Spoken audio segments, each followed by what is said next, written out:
Good morning. Doing? Literally, that wasn't staged. You know, you do a staged exit, like, all right, I'll start recording now. All right, ready? No, that was legit. Like, I just checked out. I'm in Glasgow. It's the final part, mate, part 4. Whoo, the final part, bro. What a mad journey it's been to now. We're going to Ireland. We're going to Ireland, Limerick. This part is, in a way, probably the most relatable, but the most confusing. And yeah, this part, I'll tell you why.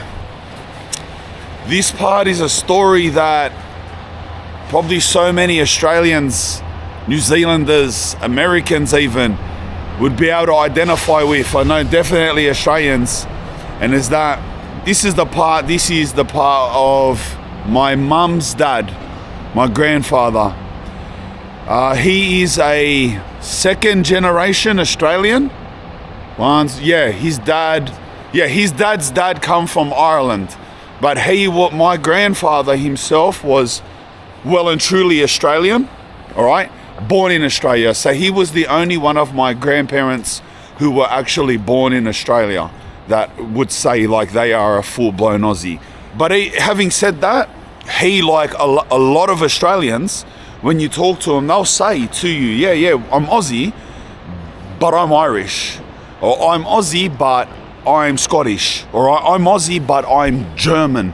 Like that, right? And why they say that is because they know that their great-grandparents caught a boat for 2 months and came here, and that's all they know. But ever since, that's the last of it. And unfortunately in Australia, and probably a lot of places where that happens, the connection, the stories, the culture, it disappears. It disappears. So like, you'll meet most Australians and they'll have a last name like McCormack. All right, and so are you Scottish? Is your background Scottish? Clearly you are. And then they'll be like, oh, I don't know, I think so. I think my great-grandma came here from Scotland, but I don't know. Or maybe I'm Welsh. Like, there's just no knowledge, and because we just identify as Australians, and you know what, like I said before, that's a good thing. But it has its negatives, you know what I mean? At the same time, it would be great to know, like, what's going on, you know what I mean? Because, yeah, we're all Australians, or we're all New Zealanders, or we're all Americans, but your people for thousands of years have come from this place, and this is what made you who you are, you know what I mean? So this is that part. For my abuelo, we knew the exact house. For my oma in the Netherlands, the exact house. For my nana in Scotland, we knew the exact house. But for my grandfather, whose last name is Fitzgerald, not only do we not know the exact house, we don't know the street or suburb, we just have a general idea of the area. And even that is a bit of a guess, to be honest. All that we know and all that, I see my grandfather, my mum's dad, I've met him one time. I barely know him. He was a little Australian Irish man. He was really small, really like a small dark haired sort of like hairy Irish man. That's all I remember him. I met him once when I was like 7 years old, and he lived on a farm in rural New South Wales, and he had my mum and he had 10 other kids, I'm pretty sure, to like maybe 3 other women. I don't know, I just know he had a lot of kids. My mum has a lot of half brothers and half sisters, and none of them really know each other. So this part of my family is just completely disconnected.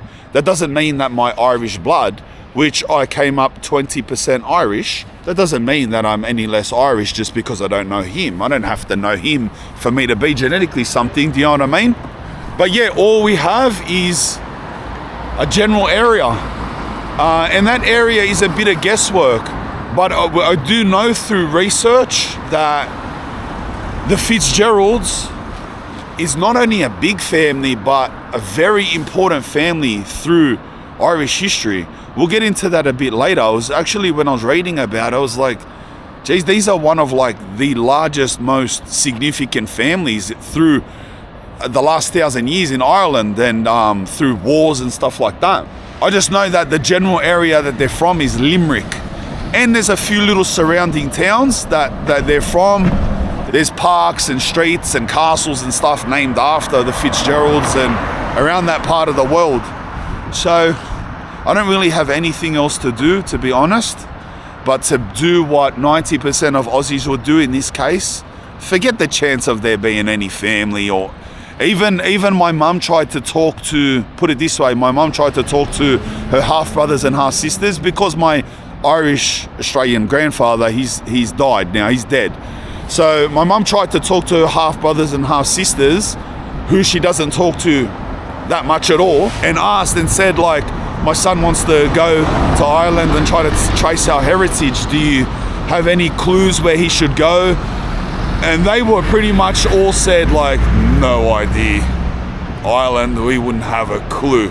None of them have even been to Ireland.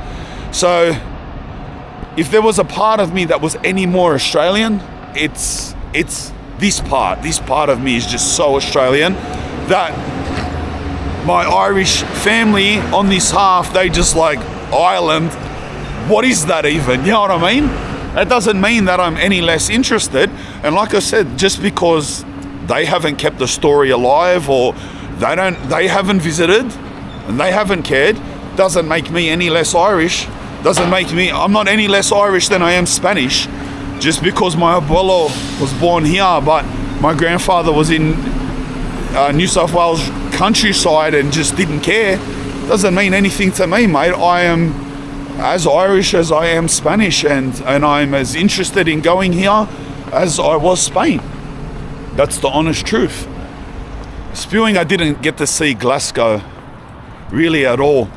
So when I finished at my nana's in part 3 of this series over in Kirkcaldy in Edinburgh and Fife, the next day, which was yesterday, I done a mad tour of like the William Wallace and Robert the Bruce story and monuments and the towns like Lanark and Stirling, and it was crazy. So I didn't get here. I stayed here last night because here we're catching, by the way, this is how we're getting to Ireland. You're gonna love this. We're catching a bus in 20 minutes that goes all the way through Scotland to the west coast. We're catching a ferry from there for 4 hours to Belfast in Northern Ireland, spending the night in Northern Ireland in Belfast, catching a train down to Dublin, spending the afternoon night in Dublin, and then the next day catching a train down to Limerick and spending the day in Limerick. So we'll be in Limerick in 2.5 days from now. So it's going to be a mission to get there. But and then like I was saying, when we get to Limerick, I wish I knew what to do, but I don't. Do a bit of research about the Fitzgerald family on our phone and see if there's any significant things around. And it's more just a case of getting around Limerick and just seeing the home of my ancestors and my people and how they live in Limerick and what life's like there. I wish we had a street to visit. I wish we had a house to hunt down and be like, yes, look, here it is. This is my great-great-grandmother's bedroom, and my grandfather went to school here. I wish we had that, but we don't, bro. So I just want to see how my people live over in Limerick, bro. Coincidentally, I heard it's like a really dangerous place. Well, not extremely dangerous. I'm going to say it's like Brazil or something, but it did have the name of Stab City for a long time. I met a few people, and a few Irish people, and they knew, like, because they know about this, and they go, bro, I heard you're going to Limerick. And they go, that's Stab City, be careful, but they'll love you there. And I'm like, oh, okay, well, I'm going to take my watch off for this episode. I've done a fan meetup. It's how funny is this? I've never done a fan meetup ever before. Maybe sometimes when I've done Into the Hoods in Australia, people took it as a chance to have a fan meetup, but I've never actually said on any platform, if you want to come and say hello or get a photo, I'm standing here. I've never said that in 5 years, not even in Australia. People just catch me as I'm cruising. But I said that here last night because I had heaps of messages, and I said, boys, I've got 3 hours, I've got to get to sleep. But I just done it here. I said, I'm in this main street wherever I am. If you want to come and see me, I'm here for one night. Yeah, good like, I stayed out, I was eating Popeye's chicken for like an hour, and a good like, maybe 30 people trickled to come and see me, which is pretty good on like 10 minutes notice on a Sunday night at like 10 at night. You know what I mean? Some of them drove for like an hour to get me, you know? I'll get a coffee, eh?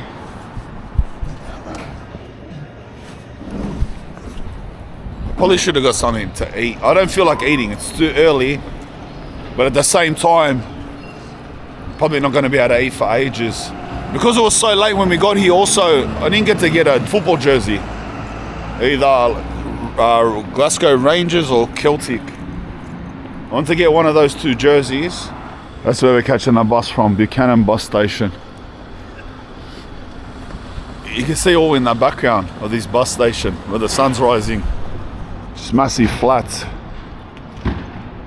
They look like government towers.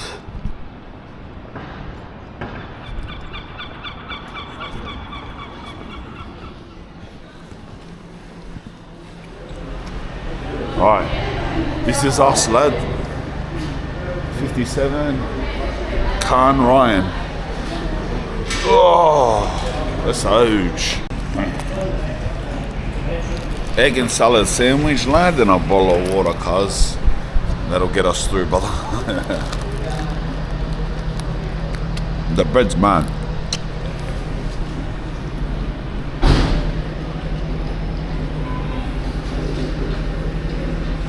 They wait underneath you for crumbs here, lad.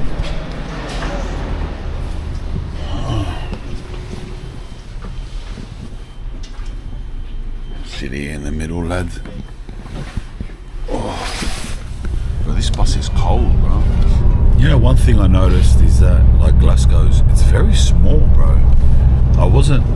Here's some houses. Like, when you're in the city's like a small city, you know? Not just like the height of the buildings, but even the size of it, just compared to Sydney. But then even when you drive out to the suburbs, almost immediately, it's just all bushland, which is nice, it's cool, it's like probably really clean and livable. But bruh, this is like 10 minutes out of the city. See, if we were in Sydney on a bus and you drove for an hour, you would still be in just like full-blown built, like houses everywhere, traffic everywhere, like almost an hour still, bruh. That's been pumping the whole time, lad. Non-stop. Like an hour.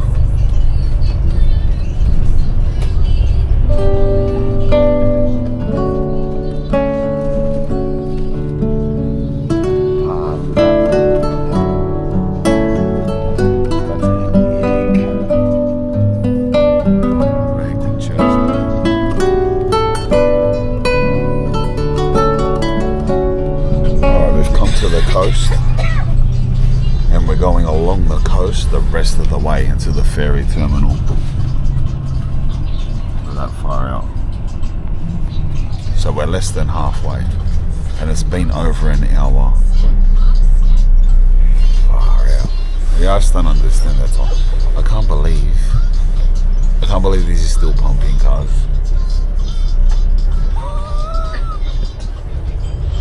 A whole bus of people, cars.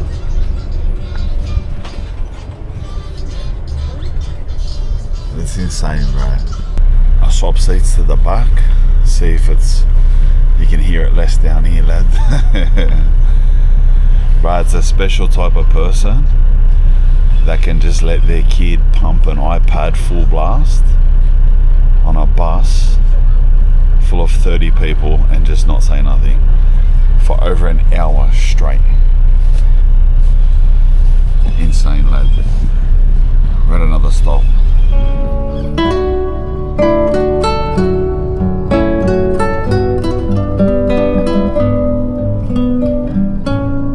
There he is there.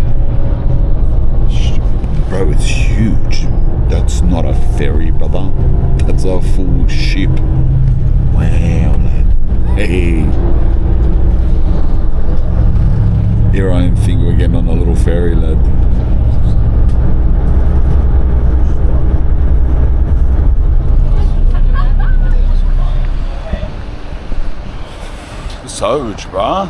No under bus luggage from me, Adlai. It's nothing better than just a backpack, lad. It's not horrible, but traveling with like, you got a backpack and then you got suitcases to lug around, significantly different experience. If you get like I've got heaps of different backpacks. Remember that mad electronic one that I bought in Mallorca? I bought it in Mallorca. But that was too small to take this one. Look at the big Kathmandu, lad. Alright, we're straight through, lad. Passengers lift to ship. I don't know if it gives you, wow, cars.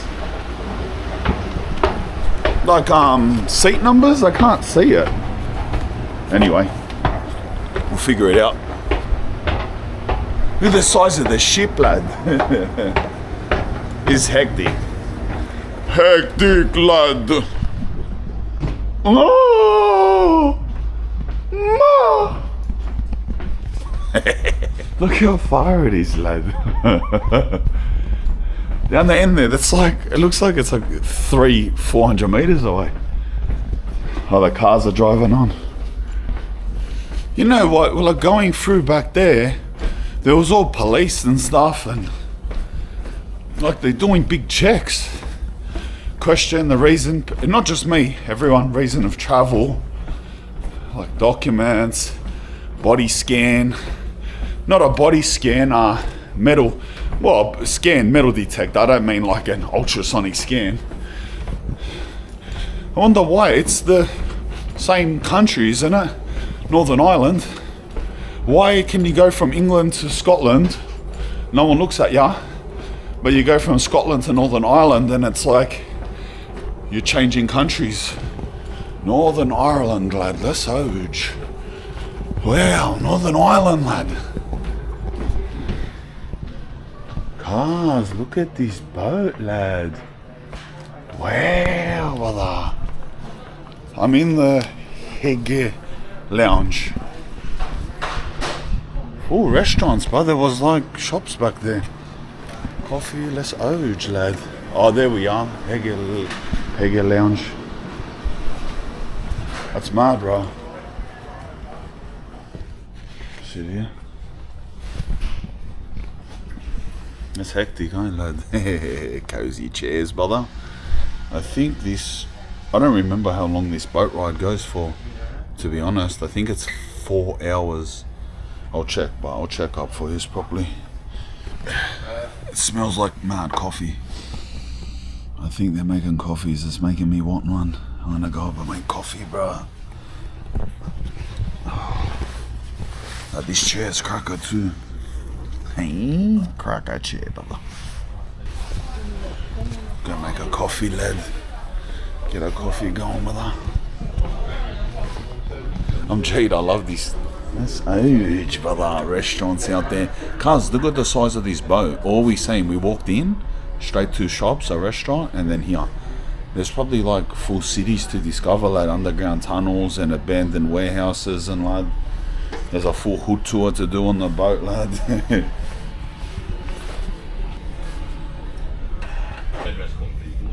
These notices include. Bro, the boat is so smooth that I didn't even know we were moving. I just looked out the window. Like I couldn't even feel that we were moving. I had no idea.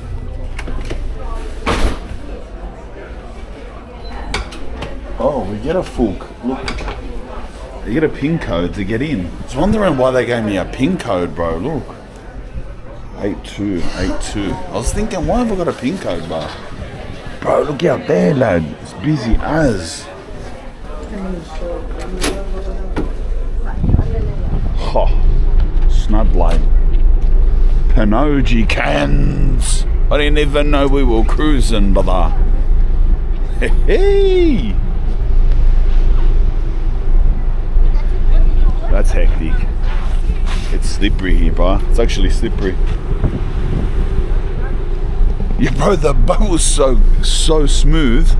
I'm sitting there, bro, we're ages away. We've been going for ages. it's like there's no, it's not even a vibration, bro. Like there's not even the slightest vibration. I wouldn't be able to tell you if we were just idling in a port or just pumping. See that island out there? Actually, I was seeing it for so long while we were driving. Honestly, the last hour on the bus, I could see that island out the window. There's a little castle there, brother. Right there. It looks like a little rust base. Like a little 1x1 rust base. With a shooting deck, lad. I swear to God. Zoom in on that, editor. That little house. Little rust base, lad. Hey. The restaurant. Oh, I nearly died. It's so slippery out there, cuz. The old lady in there, she doesn't know how to get out. Even to come out, you had to wait like 3 minutes. She was just like, and I pointed at the door, and she's like, and then she didn't want a bar of it. Look at the line to eat. Wow. I'm gonna go for explore, lad. Apparently there's a spa. Oh, we're on deck 7, so we're in the taste lounge, shop, guest services, cinema, pod, stand-up plus lounge, barista, suites, pure Nordic spa. Wow, bro. Look, they've even got a pet lounge, bro. I think people in there got pets, lad. They do, look. Dogs in the cages, I'd believe. People in there got pets.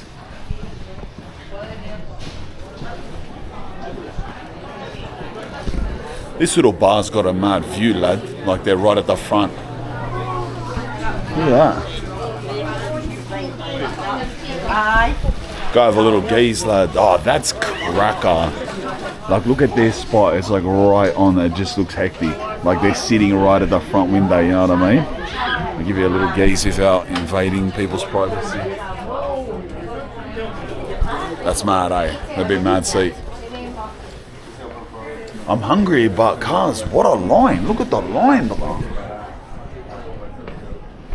Brother, they got pokies, lad. They got poker machines on the boat, lad.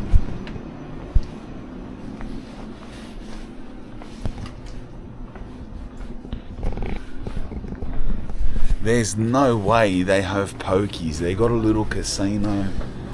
Down there's a cinema. Cars, what? Full PlayStations, lad. But they got PlayStation, I'd play. This is actually insane, lad. Cinema. Oh, lad. This is hectic. My mind's blown, cuz. My mind is blown. Like, this is not like... I know a lot of yous are gonna say, wow, you should go on the big cruise and this and that. But they're cruises that you sleep on for like weeks. This is a ferry ride from Glasgow, from Scotland to Northern Ireland. That's a couple hours. They've got all of this, cuz. And this boat costs nothing, cuz. But this trip costs like £40. It's not like it costs $3,000. They have bedrooms. Let's go top deck, Adlai. Thank you.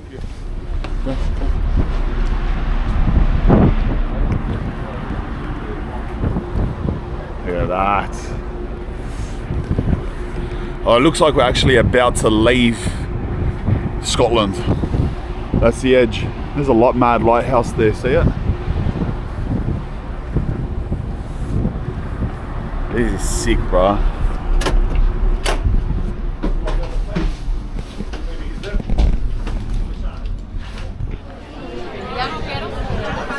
The lineup's still massive. It hasn't gotten smaller, actually. It's about the exact same size. I'm just gonna jump in it, bro. Just gonna line up. But this line hasn't moved whatsoever, cause they're not fast at all. And to be honest, if I got food, I don't even know where I'd sit, bro. Look, like every table's packed, lad. I'll stay in line. Maybe there'll be something handheld to eat so I don't have to sit down. That was a mission and a half, lad. That took, honestly, somewhere between 25-35 minutes, lad. But, look at this, bro. So I'm gonna get chips, some this. Sparkling water, don't touch me. And, they don't call them rolls, they call them bops. Bop. It says BAP. I go, bro, what's a bop? He goes, bop. And I go, yeah, what's that? He goes, sort of like bread. I said, like a roll? He goes, yeah, bop. I just pump this out here and I'll carry the rest of the stuff back in there, bro. Bro, straight out. What a bop. Hey, what a bop, lad. Alright, let's get in here. 8282. See, brother, don't touch me, cars. Pretty sure I wasn't even locked, to be honest. We're here already, cuz. That was like, bros, I can't. It's been 50 minutes. Why did I think it was a full 4-hour bus ferry trip? Ugh. Whoa, it's cold out here. Look at that, brother. Look at that. Look at that, bro. Like, I can't believe I'm laying my eyes. There's another boat, cuz. There's our rival, lad. There's our arch nemesis out there. Seen it. But anyway, back to the story. I can't believe I'm laying my eyes on Ireland. Like, bro, I'm looking at Ireland. It's Northern Ireland. I don't know if I'm allowed to call Northern Ireland Ireland. I don't know the politics, brother. Whatever, it's Ireland, brother. I'm looking at Ireland, lad. Ireland. Aye.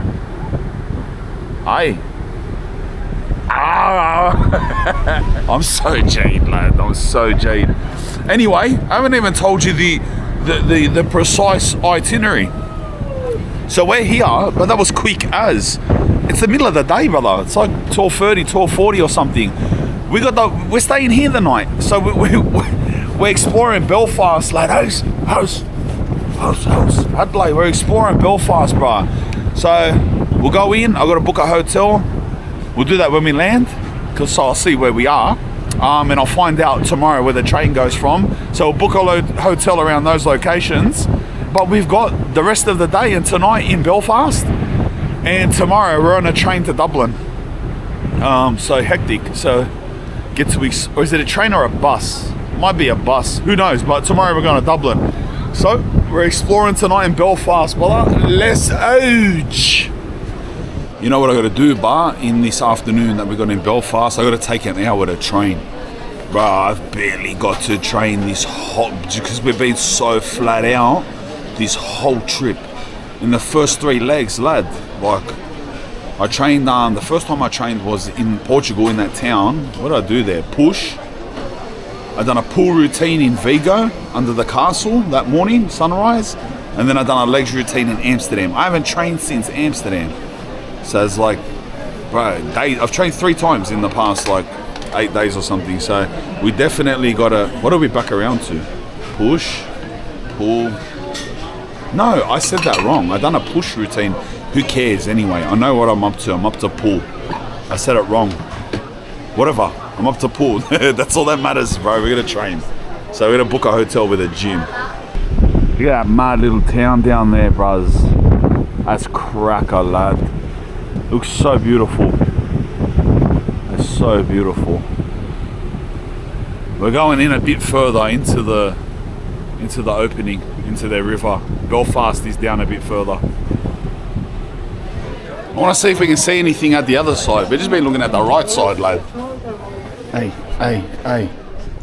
Hey, look out. Secret cupboard. Let's go. That's so bright. Get a little view out the front, lad. Look.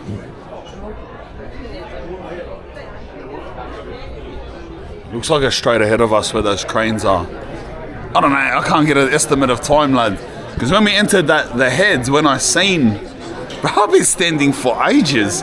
You know, I was in my cozy. I'm going back to my cozy seat, cuz. I seen the land. I jumped up all excited. I've been standing for an hour, bro. I swear. We're only halfway then. I thought, yeah, there's the land, cuz. Ready, standing on the ground. What a song, lad. We hope you've had a pleasant sailing with us, and we hope to welcome you back on board again soon. As we are approaching the Let's vessel, go. further announcements. Let's go. Your disembark. All foot passengers, please disembark now. Let's go, bro. Quick cab to the city centre. I looked on the map where we're going. We're just going to the city centre here because tomorrow we leave from the train station from there. So the train station's in the city centre. So obviously, for the ease of tomorrow, we'll just get one near the train station. But anyway, in the city centre, lad, hectic.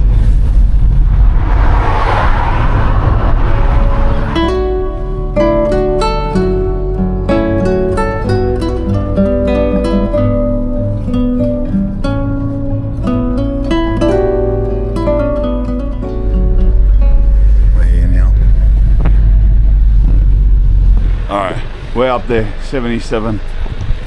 Hey, see, bro, you know what, cuz staying in Airbnbs, but the problem is Airbnbs are mostly like out of, if you're in a big city and you're trying to stay in an Airbnb, you're staying far from everything. It's not logical just to say, yeah, stay in Airbnbs every time, it's the best. Sometimes it's not, bro, because if you got one night in a city, you want to be in the middle of the city. Like in Glasgow, where we just were, you can't get an Airbnb and think you're going to be in the middle of the city, especially not in Sydney. But somewhere like this, because it's a little city, bro. It's a little cute city. So I looked up Airbnbs, like apartments. There was an apartment, like 2 minutes out of the city. So it was easy. So we got the best of both worlds, you know what I mean? Let's go. Let's go. Shoes off, shoes off, weekends. That's huge, lad. Hey? The owners just left, by the way. If you're wondering why the door was open, they were tidying it up and they came and gave me the key. And they said, if you need anything, can you just give me a wee call? I said, yes, sweet, lad. Whew. That's huge, lad. Apartment and that. Hey, 2-bedroom apartment, brother.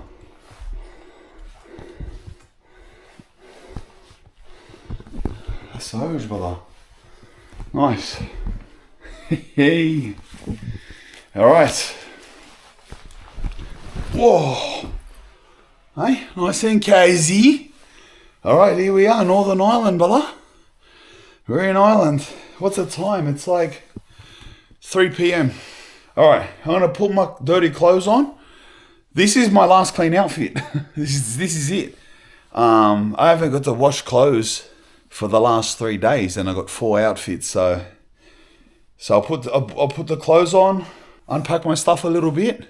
I'll have a wee little peek in my phone, look for some cool stuff to do around Belfast. Just suss it out because I don't know much about it, bruh. I'll suss out a couple of things to do around here. Then we'll cruise. We'll go for a walk. We'll go for a cruise around Belfast. I want to fit in a training session no matter what. And I don't mind getting these clothes dirty because I'll have clean ones. We've got to fit in a training session and, yeah, whatever. Go around, eat, check out the city, see if there's anything cool to look at during our stop over here. Like I said, we're only here for the night. That's it, bro. Bro, you know what I just remembered, cars? I reckon we should go suss it out. They got these things here called peace walls. Lad, listen to this, brother. You all know about the IRA, the Irish Republican Army, and the wars they had here. Sort of like between Catholics and Protestants, but it wasn't just that. It was that they were Catholic and Protestant, but there's like the history of Northern Ireland when the English Protestants came over and they sort of tried to take over, but they sort of didn't. But then they claimed Northern Ireland, and they were Protestants. And the actual Irish that were here were like Catholics, and they wanted they think there should be no Northern Ireland. It's just Ireland. Why is a little piece of Ireland at the top? Why is it the UK? You know what I mean? And they're saying that. And then, so that's pretty much the beef. And then the Protestants that were here, that were like, they think that it should be part of like England and Scotland. And so there was like a war over that, a full vicious war, like thousands of people died, and went from like the 1960s all the way to like the year 2000. They were blowing each other up, and they were blowing up buildings and stuff, like proper like craziness. That was here. That was all here in Northern Ireland when that stuff happened. It was so bad that in the western suburbs here, bro, I'm Jade. We got to go see this, cuz I'm just remembered this. Here in the western suburbs, it was that bad that between the Catholic and the Protestant communities right down the middle, they built a huge wall, lad.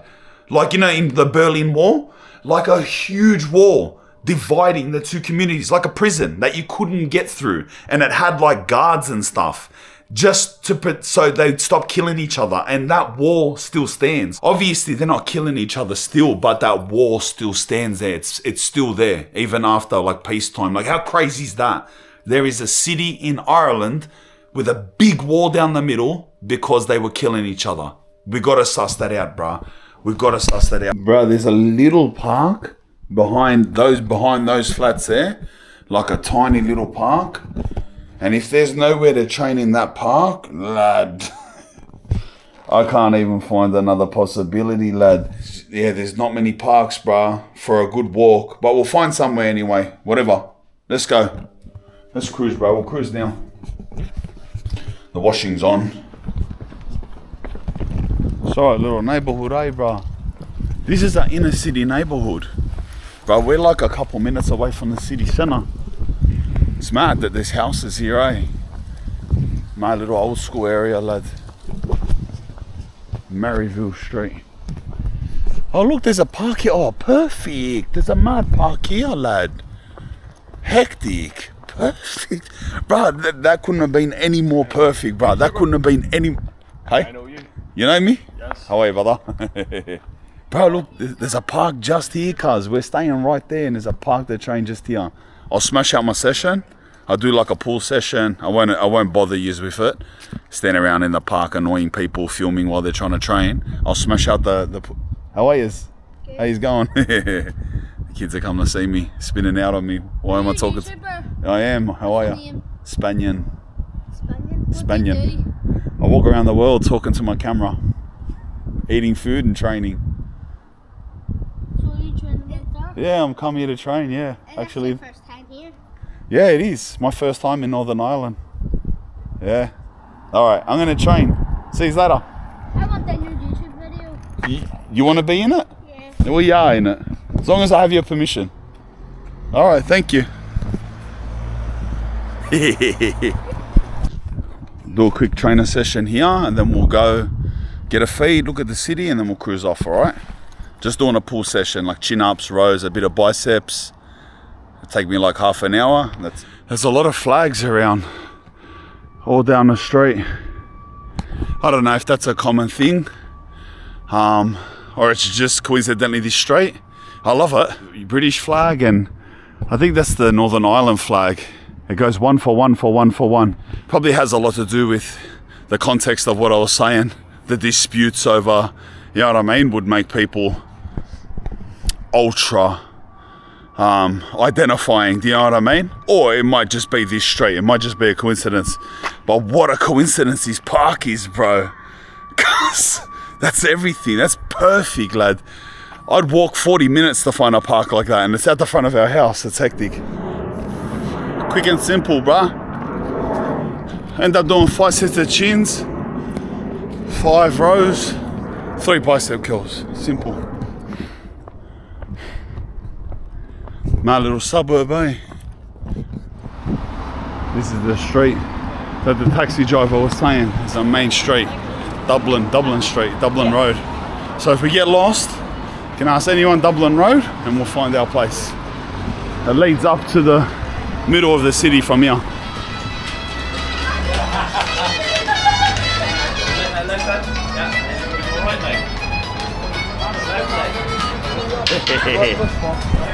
Go on, lad. How are you? Okay. Yeah. Alright. You recognise me? Yeah, I do recognize you. Go on. How are you, bro?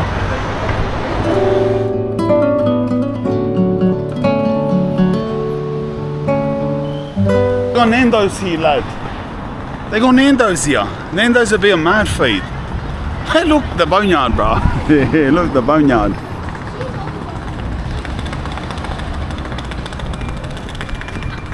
Full putrid on slide snoochai adlay. He's a full snoochok adlay. Staying on the Adikins. Hey, I want Nando's, brother.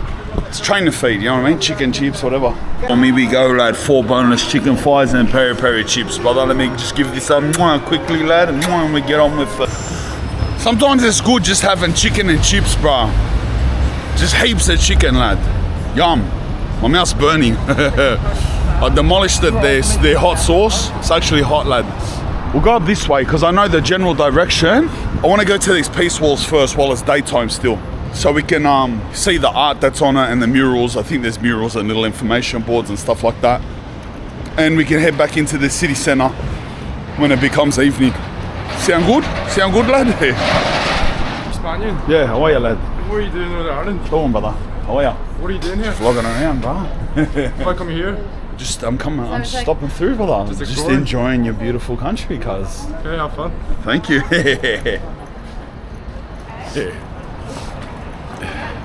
You see how nervous he was looking at the camera like, what are you doing? Okay. I think we're coming up now to the city centre. But this is like the city centre. I think they got the town hall here. Yeah, you can see it. Wow. It's a full big white building. And sort of probably what is like the historic centre is all that way. But we're going left. So we're giving it the skipperoo for now. And then we'll pull the double back on it, lad. Belfast. Cause I've always thought, you know what I thought for a long time when I used to hear that name? I just always thought it was like, it's just not a name like Belfast, a word.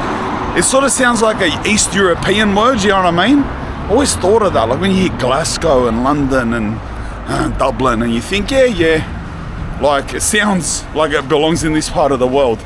And when I always heard that word Belfast, I'd always be like, what does it sound like? It's like Hungarian or something like that, you know what I mean? Alright, so the word Belfast means mouth of the sandbank, and it's in Gaelic, so it's an Irish word. And the minority languages here are Gaelic and Ulster Scot. It's like a type of Scottish, I think. It says Scot in it. And that's the ethnicity of the people here, but it's minority languages now. Ulster, U-L-S-T-E-R. That's what Belfast means. So it is a Gaelic word. I don't know. I'm probably just tripping. I always just seen it and I'm just like, just sounds like it's just from a different part of the world, you know what I mean? Belfast. That must just be a full UK thing. Remember these from the other vlogs? They rotate, anti-scaling fencing. Like they're not even sharp. They're just awkward and they spin, so you can't grab them. You fall straight backwards. That's like B-roll to a crime show, eh? Look, the sound and the visual, look.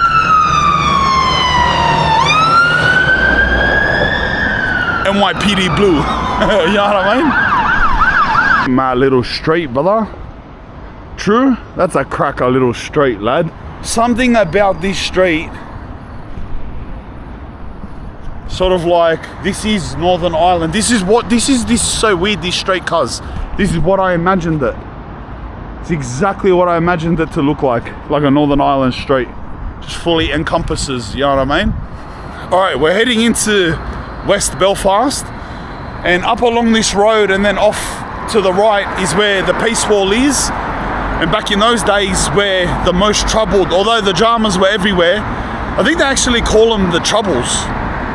Is it? The Troubles? The dramas? That's what they refer to that 40-year period of like dead set war here in Belfast. They refer to it as the Troubles. But that is where the Troubles, that was ground zero, up this way. And along this Peace Wall, on one side of the wall, like I said before, was all Protestants. On the other side was all the Catholic community. And there were like two major roads. So there was a road called Shankill Road on the top side. And yeah, that was the Protestant community was up there. And apparently heaps of bad, like, atrocities, like bad murders and mass murders and stuff went on along the main road up there, cuz. Like, it was really bad. This wasn't a gang war. This wasn't like a gang war, cuz. This was not like, how would I say?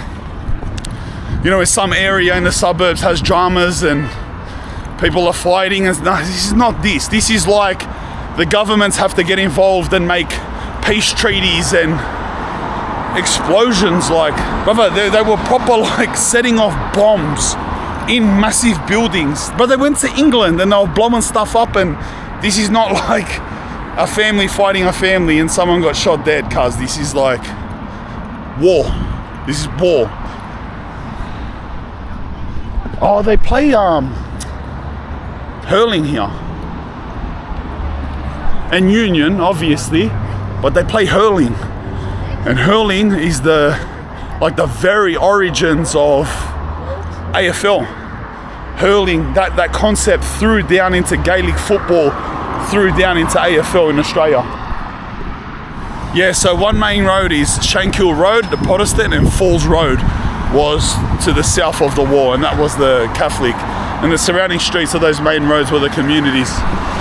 Cuz, look at that church, brother. Wow, bro. Cuz, what is the name of that church? What is the name of that church? We're going to find that church, lad. Look at that. That mad art, lad. All the buildings are very religious, bro. Yes, bro. Yes, lad. They don't muck around in Ireland, lad. They don't muck around, brother. Tell you something, and we know, everyone knows that, cuz in Australia we know it. The world knows the Irish people, they don't muck around, lad. So I was saying, I hope some psycho doesn't try to stab me for my watch or something. But not in just that sense, not in stupid criminality. Just in general, as a people, they don't muck around, lad. They don't cop shit, lad. You see all the dramas going on. Oh, I forgot about that. We're going to Dublin. You see the dramas going. Look at the dramas that happen here, bro. Look where we're going, to the Peace War. They don't muck around, bro. Just to emphasize how much they don't muck around, we're about to go to see where they started an organization. They went around blowing things up and killing everyone. Let's go down here and have a look, bro.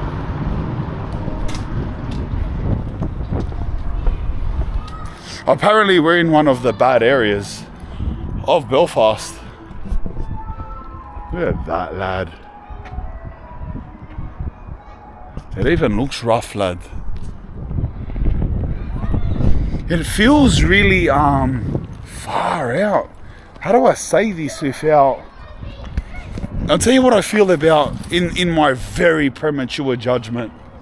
What I feel, cuz I'm not lying, cuz I really feel, and the vibe and just the appearance, and I don't know if you're seeing it, cuz, and just even the road we're walking on, the school, and it just feels really, how do I say it, lad?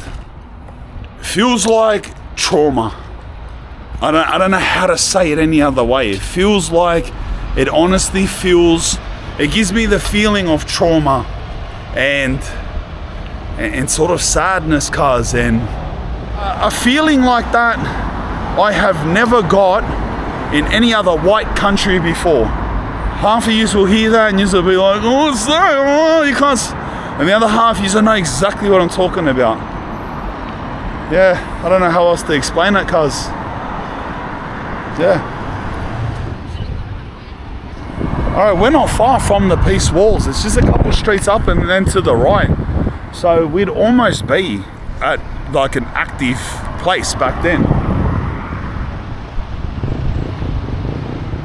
I don't know if I'm wrong, if I worded that wrong, my impressions. I have to really think about, one, the way I say things, because I have influence. But two, I have to be real and say things in real time and not overthink them, as to not seem fake, you know what I mean? And careful. I can also add to that feeling of this area as hard. Trauma, sadness, but also hard, bro. All right, here we are. It's up this street. So bro, there's even like, it's like getting into a jail to get, like, where am I walking, cuz? We're walking now in Ground Zero, lad. Northern Ireland. IRA. Wars, this, that, lad. Full dramas and that. Look at the fence to get in, cuz. Look at this. Wow, bro. Just the ordinary street. Bro, there's the peace wall already. Look. Look at this, cuz. Look at this, just to get in here. Doing, ba? How are you, brother? You recognise me straight away. Look at the wall to get into this street, lad. This is insane, cuz. Remember that this only ended in 1998, bro. How are you, brother? Spanian? Yeah, it's me. How are you, bro? How are you? Legend. I watch your YouTube all the time. Yeah, mad. Yeah. I love it. Yeah, I'm just looking at the peace walls, bro. I watch your YouTube all the time. Do ya? Yeah. Okay. Nice, thank you. Yeah, mad. You're gonna be in one now. Oh, You'll see yourself on there, brother. Easy, take care, brother. yeah, easy, bro. Take care. Hey, so. Yeah. All right, so we're right in the middle. He on his little bike, eh? So pretty much everything on our right as we go forward is the Protestant community, loyalists to Britain, and think that Northern Ireland should stay Northern Ireland.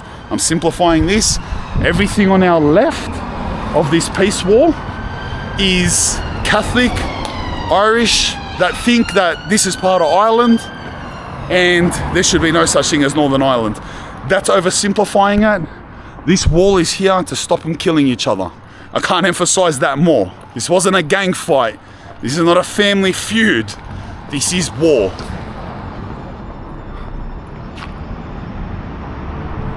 There's more in common than what divides us.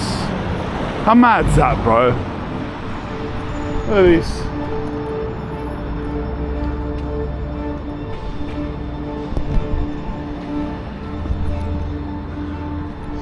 It's just crazy, bro. Like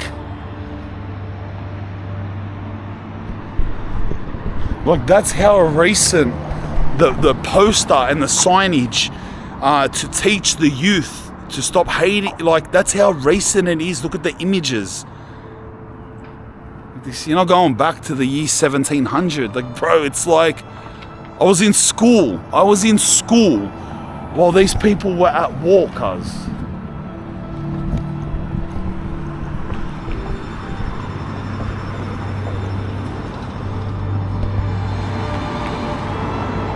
Look at the size of the wall, bro. Look at the size of the wall.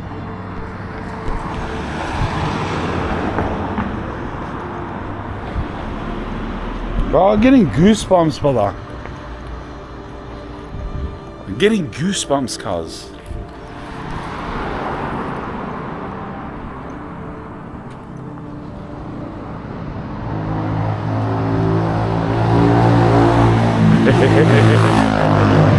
That's how, mate, he's pumping around. Doing Adlai.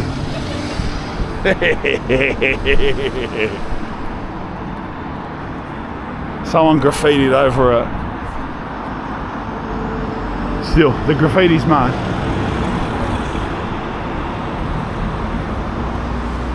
The mural that was here before the graffiti was from the Shankill Women's Centre to celebrate the centenary of International Women's Day. Hey, move, bro. Hey, move. Hey, they move. How crazy are these, bro? I want to take a photo across the road there, cuz. Look. Look at that, lad. Look at these houses, bro, just straight across from the wall, lad. And look how they're all fenced up like this, lad. Bravo, look at my goosebumps, cuz. Look at it. Like imagine they're living in those houses back then, and you're that close. So these Protestants here would have been that close to those Catholics, the IRA. Imagine this would have been like war zone, cuz. This would have been a war zone, lad. I feel like this is the traps now, lad. You can hear like music pumping from it.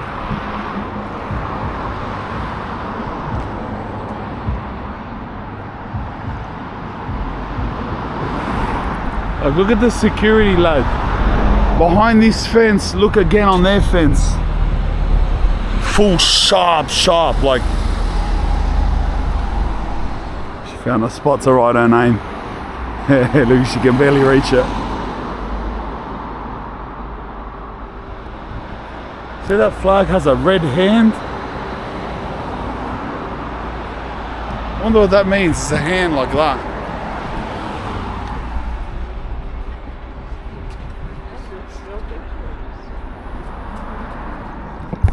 That's the thing, you write your names on the wall. There's millions of names, eh? That would be a rough neighborhood behind this gate, eh, bro? Imagine the generations of gangsters that live in there, cuz. You know, true? The young lads running around in there, their fathers and uncles would be full proper gangsters, lad. Can you imagine? Just imagine, bro. You know what I love? I just clicked on the two lads in the van that went past. They called out Años. That's how you can differentiate like a proper like fan, you know what I mean? Not to say if someone calls you Spanian, they're not a fan, but just saying like, you know, if they say Años, like they know what's going on, lad. Did you ever know how much I loved you? Sally, 1942 to 2024. What a cool thing to write, bro. It's very thought-invoking, you know what I mean? Because you can get in there from here. Let's go in and have a look, lad. Oh!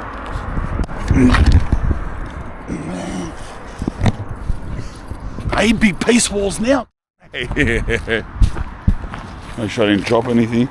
It'd be interesting to see what a community that was on this community here was on the front line of a war. And this side, I'm not going to pretend I'm a historian this day, I know everything that's going on. But as what I feel like was that side, the Catholic side, so the other side of the wall, were just way more crazy. I'm pretty sure that I'm correct here. So on that side of the wall were the Catholics, and like I said, the ones that hated the existence of this country, and they were by far the more psychos. That's where the IRA is from and stuff on that side of the wall. So a lot of you can safely say that a lot of the dramas and the run-ins and the killings would have been that side coming in and just going hard on this side, you know what I mean? So these people, more than anyone, imagine being at the front line of that. These streets behind us are at the front line of that. Like at the front line of the IRA, lad.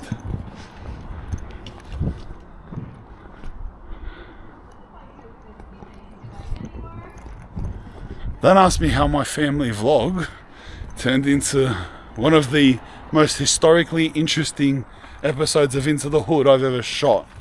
If not the. You know what I mean? If not the.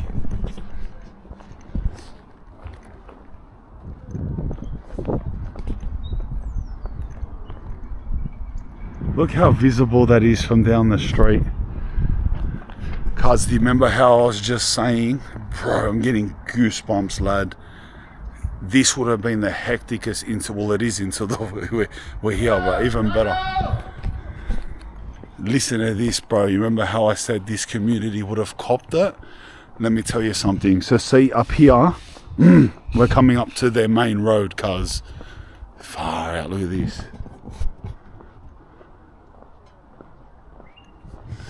Let me tell you some stuff that went on in these streets, cuz. Forget into the hood, brother. So the IRA from down there, before those peace walls, listen to this. October 1993, Shankill road bombing. They blew up a building up on the main road, killed 9 people. A bar attack, 1975. They carried out a machine gun and bomb attack on a bar up there. It was a revenge for loyalist paramilitary killings, killing 3 men, 2 women, and injuring many more. October 1971 fish shop attack. They detonated a bomb in the fish shop, killing several civilians. The butchers' revenge killings in the 70s. Some butchers up there killed Catholics. So they went up there, kidnapped and tortured and murdered everyone they could find up on the street. Just this all happened up on this street, cuz. That's what I mean. They're just major events. You can imagine the date. Thousands of people died day-to-day, killings, stabbings, shootings. But up on this street we're coming to has been like fully attacked properly. Machine guns, bombs, everything, lad.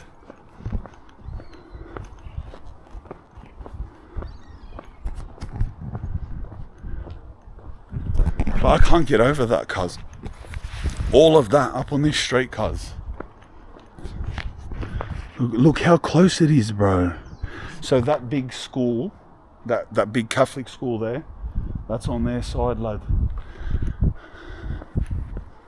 It's insane, bro. But I told Irish people they're crazy. They're crazy. They're cracked. They're crazy, bro. It's not just you know how everyone thinks Irish people are crazy because how in the streets they fight, you know, in that pubs, and it's that old joke, like, no. They're actually crazy, cuz. They're like proper insane people. Now I'm starting to learn why I am the way I am. Why I was the way I was when I was young. From being quarter Irish, and this is how they roll, to being related to the same clan as William Wallace and his bush manoeuvres, I can fully understand old Anyos.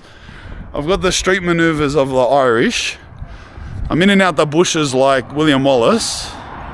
I've got the Cristiano Ronaldo look like a Galician, and I've got the height of a Dutch person. Wow, what a Anyos, lad. What a combo, brother. I'm learning more about myself than I ever thought, brother. This is it, brother. This is the street of many, many savage attacks by the IRA. Shankill Road.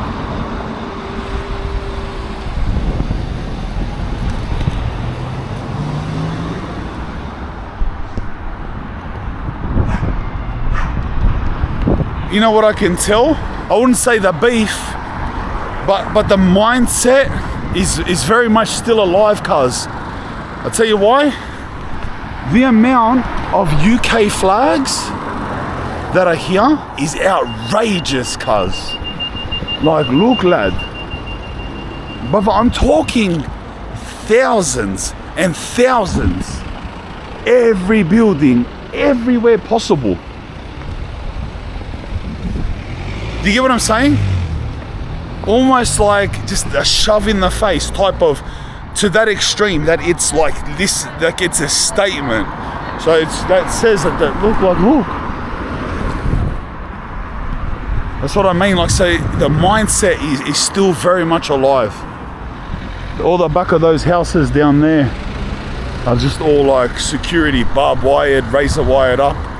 The backs of houses.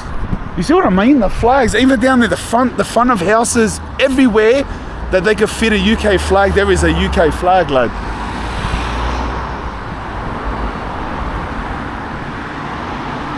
Look at that, how beautiful is that, cuz? How beautiful is that, lad? It's like hood on both sides with a mad church and a gun mountain. That's a shot and a half, lad. But I've got to go over and take that photo, lad. You know what, cuz? I'm going to say this is... I've been here for 2 hours, cuz. I love Ireland. I love Ireland. I do. I love it. And I love it. It sounds, I don't know, cuz. And let me just explain to you what I'm saying, bro. Like when I'm walking past people, cars, and I'm having interactions, and like lads are acknowledging me and stuff, and I don't know, cars. There's something about them, brother. It feels like there's something in them that you can't F with. You get what I'm saying?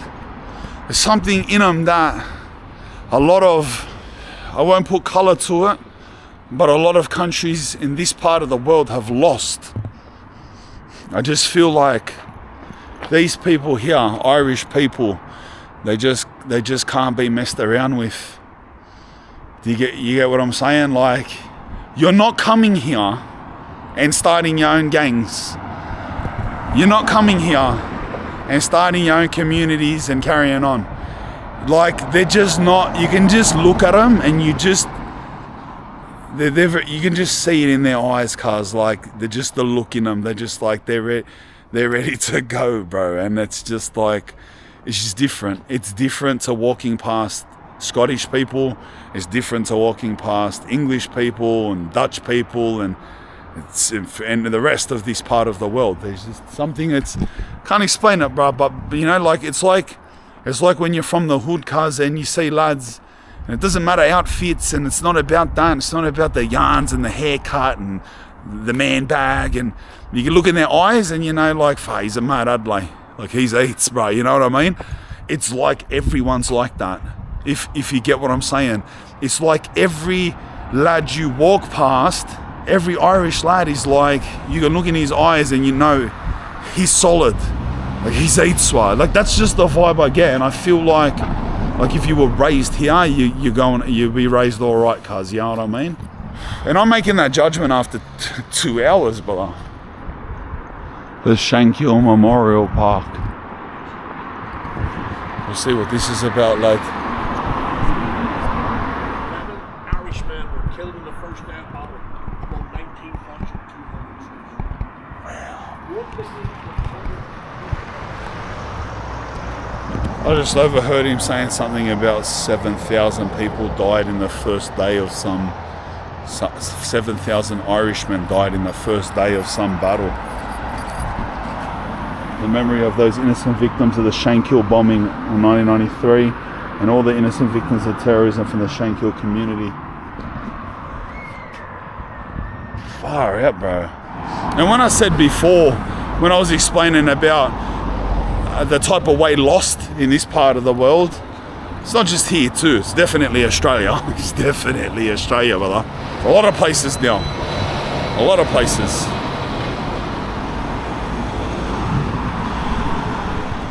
There's a mad war memorial, a force for Ulster.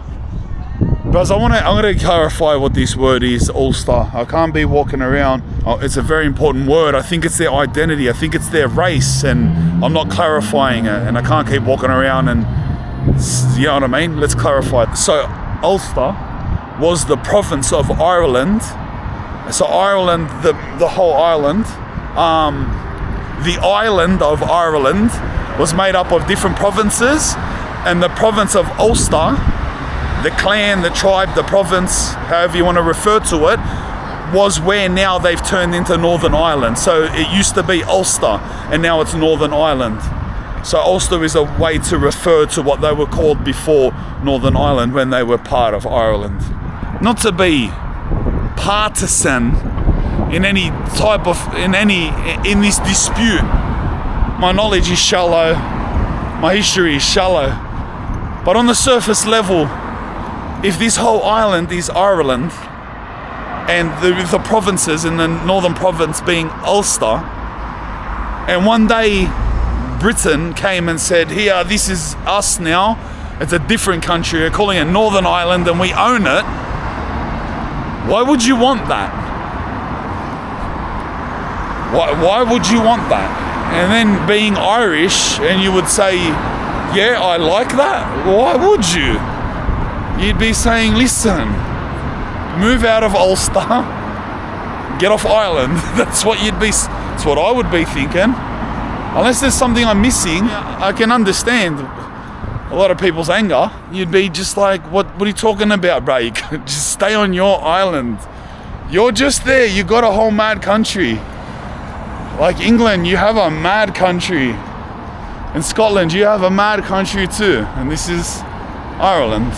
True or not, I don't know, cuz like I said, bro, it'd be more difficult to convince me otherwise than to convince me of that. Let's just put it that way. These pictures are sick, lad.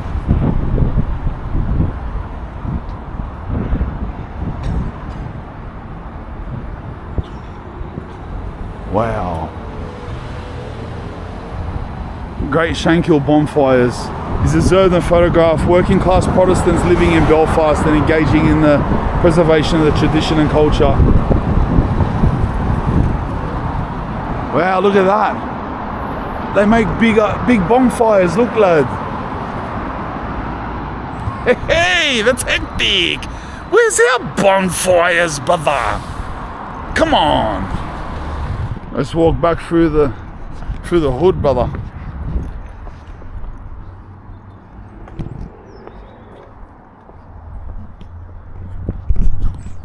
I noticed the Scottish flag a lot here. So I noticed the British flag, the Northern Ireland flag, and the Scottish flag. I wonder what that's about. Like quite a few of them, cuz. Quite a few of them too. Like one in that street, there's one just there. And you know what I don't ever notice? An Irish flag. Like the Republic of Ireland. That speaks a lot to me. British flags everywhere, which is extremely obsessive. Northern Ireland flags, completely understandable. And Scottish flags. That one's a full mystery. Wonder if there's a way out here. This community's here, like pressed up against that fence. I don't even think there's a way out here. There isn't. Better go back up here. Like a fully encompassed, bro. Wow, that's crazy. Down in that corner is like proper still caged in. Like proper fences and that. We'll head back down this way. That was crazy, bro. We're leaving that area now. We'll head back to the city. That was mad, bro. Surprised us with that little chap there, cuz. Kicking back, watching the long vlogs. Boom, into the hood.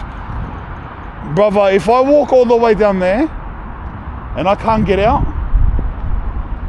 I'm not walking there. That's a long walk, cuz, and down there it still looks like there's IRA security defense systems down there, brother. So I'm going back this way. We gotta preserve our steps carefully in these vlogs, lads. Many a step to go. Oh, Buzz, this road goes smack bang to the square. You know when we entered the square from our side and we seen the town hall? Well, this road will go straight down. It'll pop out on the other side of the city centre. So yeah, we'll just follow it along and we'll go actually check out Belfast for a city. I love that we got to do that. I love this. I love my life. I love this, bro. I love doing these videos with us. It's the best. We just experienced the maddest stuff, cuz. It's just mad. Lifelong memories, bro. You know what I mean? It's hectic.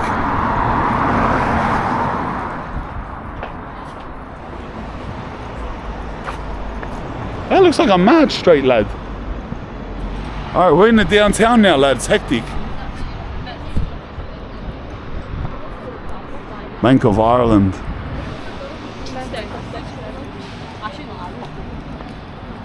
Boom, just like that, lad. Just like that, we're in the city. Like this, do you see what I mean about the size of other cities? Like we were 10 minutes walk up that road was Shankill Street and all of those shops and houses. Walk down the road, boom, lad. I feel like these Adelays are full coming to suss me. Dawn, you legends. How are ya? Were you in the street that recognised me? Yeah, I seen ya. I thought this lad recognised me. I thought we were chasing for something else. Chest sniffers. Hey, try later. I wonder what that phrase is. I seen you in the street, you recognised me and goes, what did you think we were chair sniffers? I didn't think that, believe me, I didn't think that. You see what I mean? 10 minutes walk and bang, wait, you're in the city. Belfast City, lad.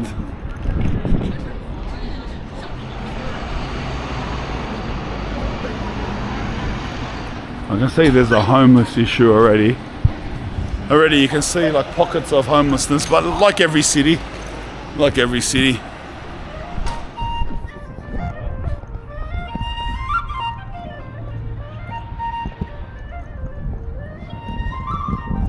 That's hectic, eh? That's mad. That's full Irish sound, eh? It's in this little world here.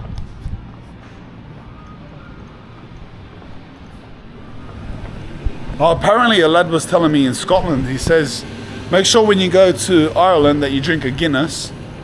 He was a fan of mine. It was one of the fans that I met in Glasgow. And he said they got 0% Guinness. I don't care, brother. It's not like I'm spiritually against it, like I can't touch it. I just don't like alcohol, really. I try my best. So I can drink a proper one.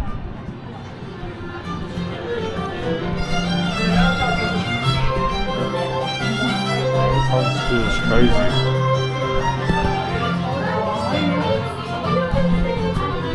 They have food here also, so I got a Guinness and asked him for a menu. What's that? He was right here, bros, at the bar, like. He was right here, bro.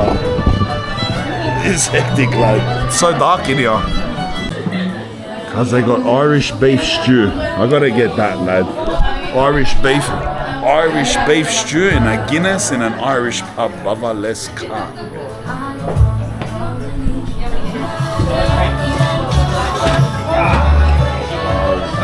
Perfect time, eh? Oh, beautiful, beautiful. Enjoy. Thank you. Let's go, bar. Irish stew, Guinness. Let's go. Here we are, bar. This is a full alcoholic one. Hey, full strength, lad. I'm going hard, bar. Nah, it's this is the proper one.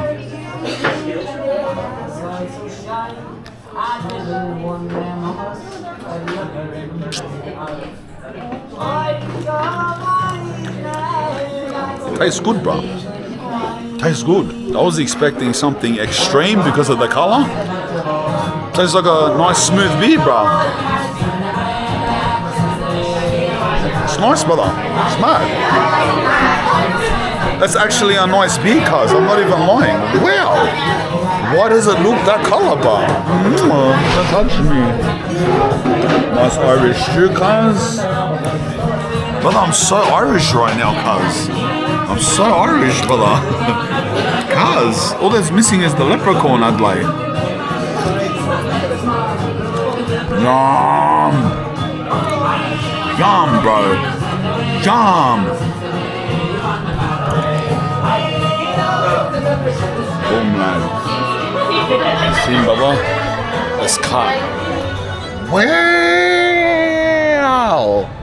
Popping down the back lanes for the Guinness and Irish stew, lad. Wow. Cause I drank like 3/4 of that Guinness, lad. I don't know if I'm gonna make it home, brother.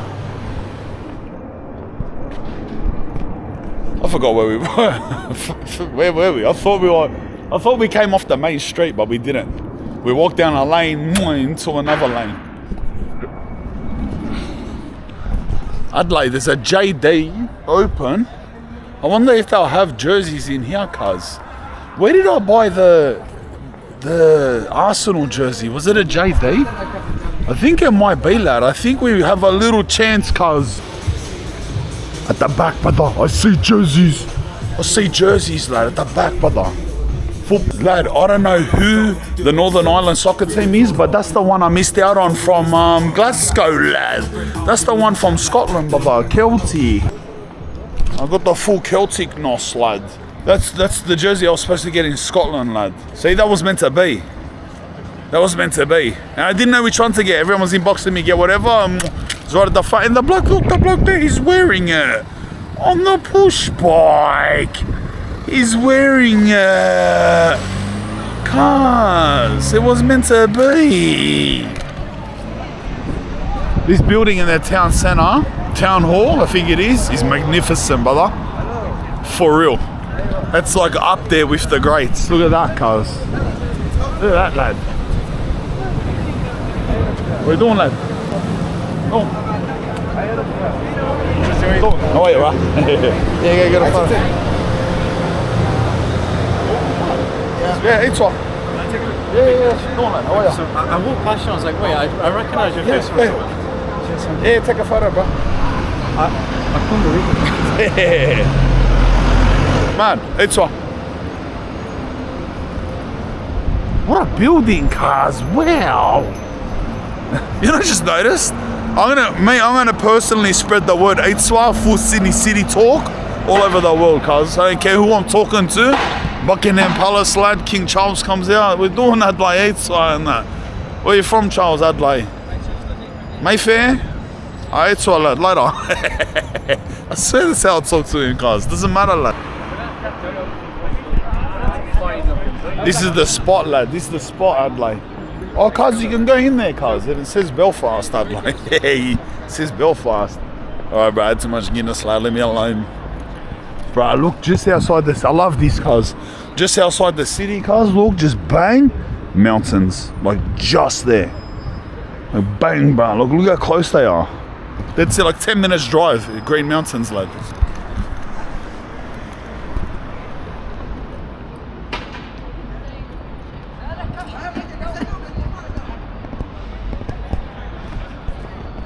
Look at that. My.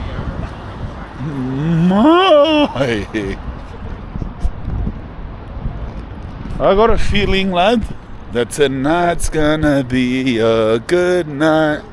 That tonight's gonna be a good night. I got a feeling.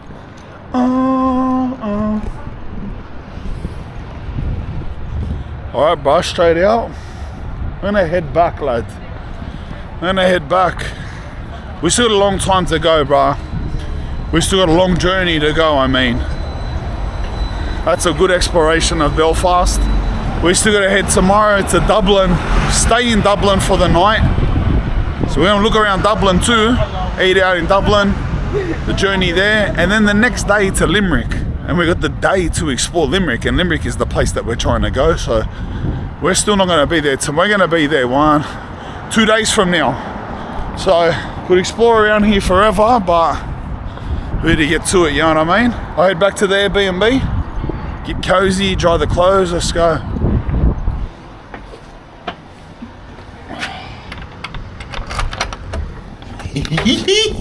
Nice and cozy, brother. I just get that nice cozy feeling, bro. It's warm in here.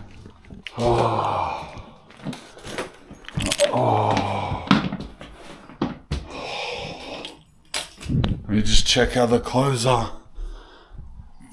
Tell me they had a drying cycle. They did. They could use more, but they have a drying cycle. Nice.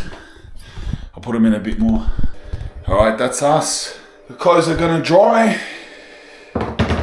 I'll shower, charge everything up, do all my computer work, get ready for tomorrow. Tomorrow I got a late start, like I said, so I can sleep in, wake up and train. I'll hit the camera.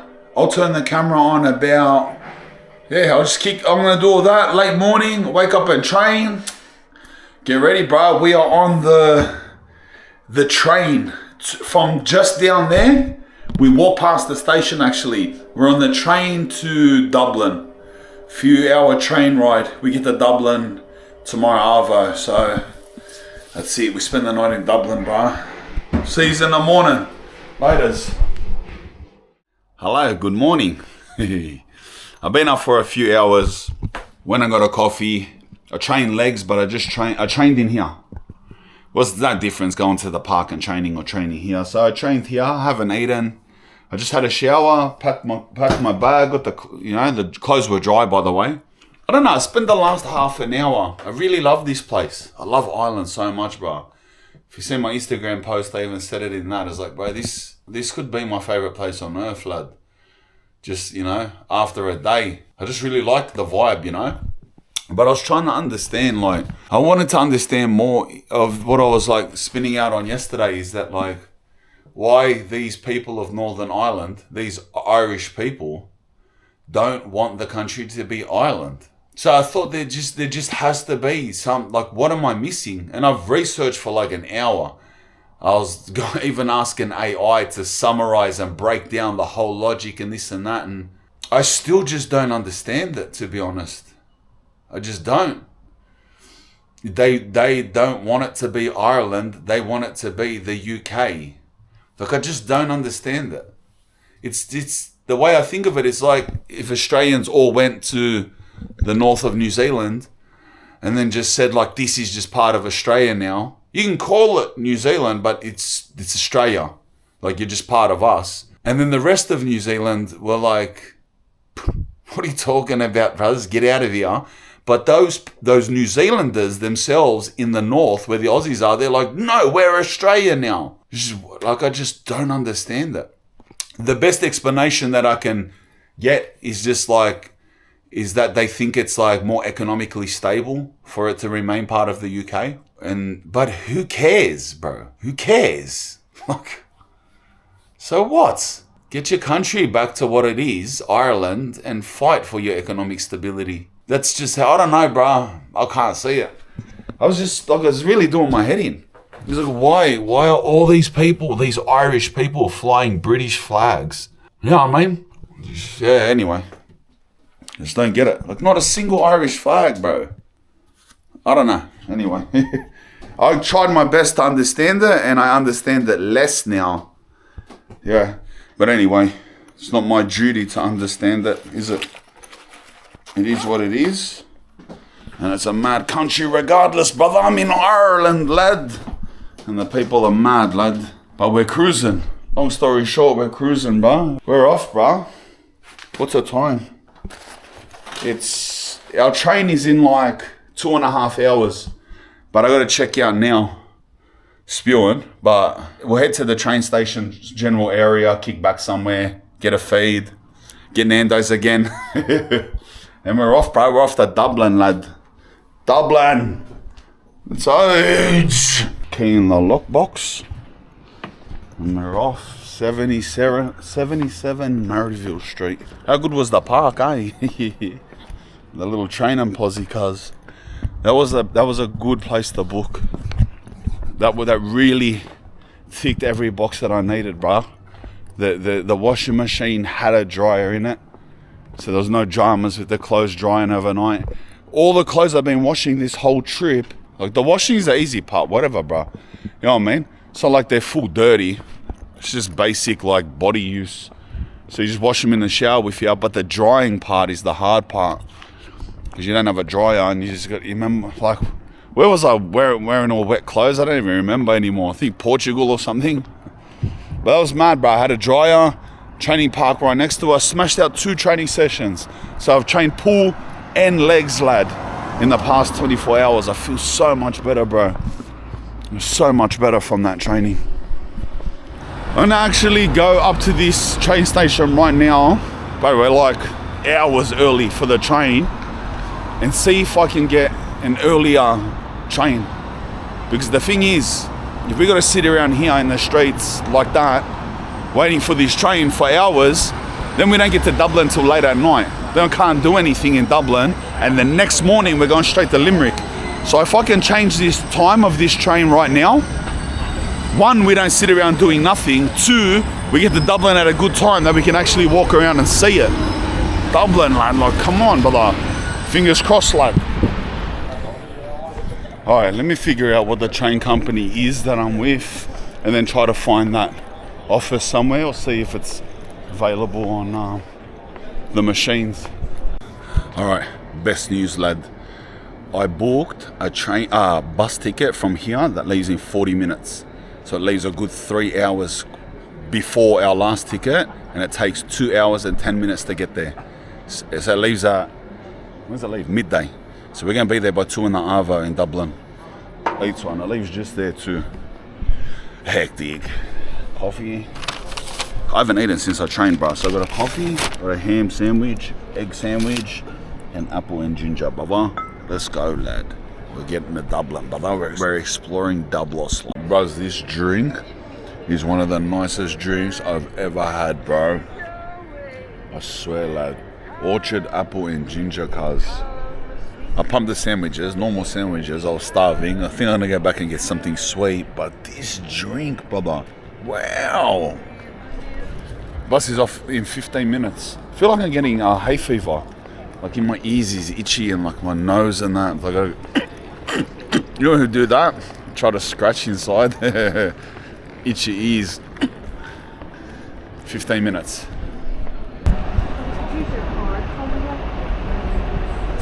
We're on, bro. 2-hour journey, lad. 2 hours, 10 minutes, bros. Later, Belfast. Loved it here, bro. Alright, lad. We're nice and cozy in here, cuz. The bus is packed, brother. I've got a little for my... Cuz I wanted to get another one of those drinks, brother. Wow, what was... I recorded it. I was gonna say, I should have said, I took a picture of what the brand was, but I vlogged it, didn't I? Cuz, what a drink. I was gonna get more, but I had my hands full. I walked past the shop before, couldn't be bothered. I'm G'd, bro. We're going to Dublin. Bro, you know what I'm thinking, lad? Imagine we could go Conor McGregor's pub. I don't know if I can record in there. I don't know if you got a book. I don't know where it is. I don't know the details. But if it can happen, we're going to make it happen, lad.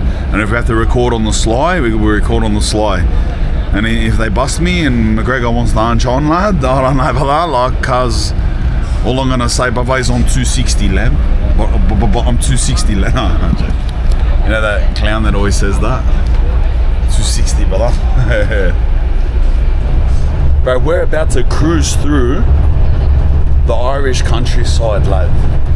Doing a drive from Belfast to Dublin, lad. How goated's that, cuz?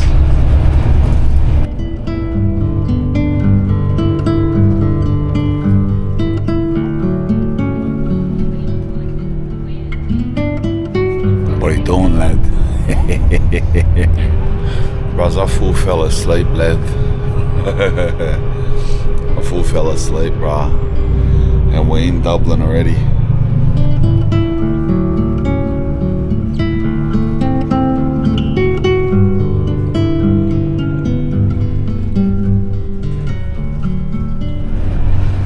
Alright, bro, we're here, lad. Wish this bus would stop. I'm dying. This bus, bro. I'm dying.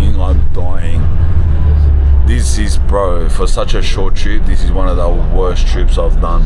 This bus ride, lad.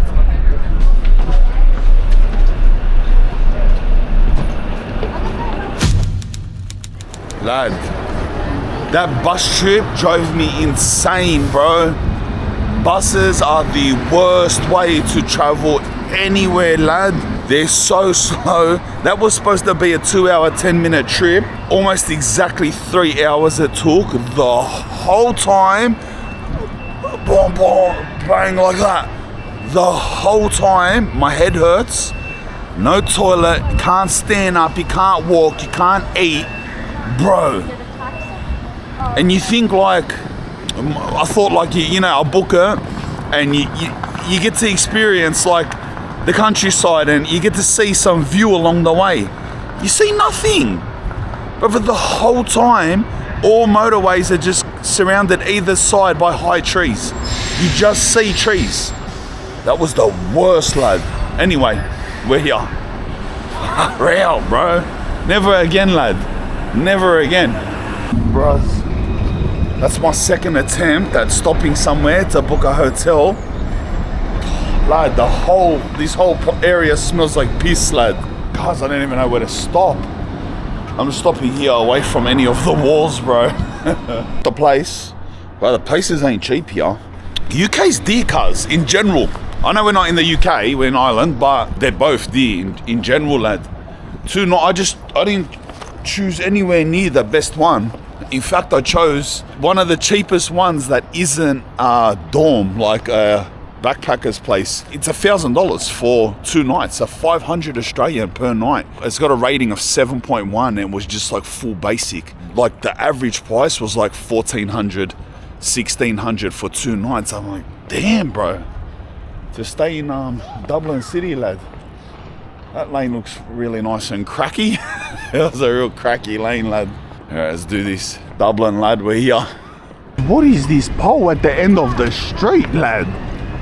That is the skinniest, tallest, sharpest structure I've ever seen in a city. Look at that. It's almost like a giant pin, lad. You know what? Dublin feels way more crackhead than Belfast. Way more, cuz. I don't know if we just popped off at the bad area, but cuz it's way crackier. And heaps more immigrants. Heaps more than Belfast. It's like every second person. Is that the Spanian? What are you doing, lad? How are ya? Hey! Is it actually? Yeah, bro, yeah. Why is he in Ireland? Later. Alright, we're in here. 201, lad.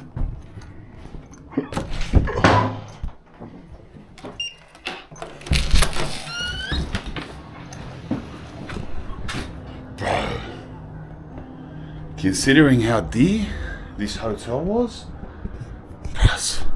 how poo is it, lad? It's full like staying on top of a pub, lad. $1,000 for 2 nights in this. This is the work, it's just this. Far out, cuz, you know, Northern Ireland, that house, it was like $290. $210 a night. 210.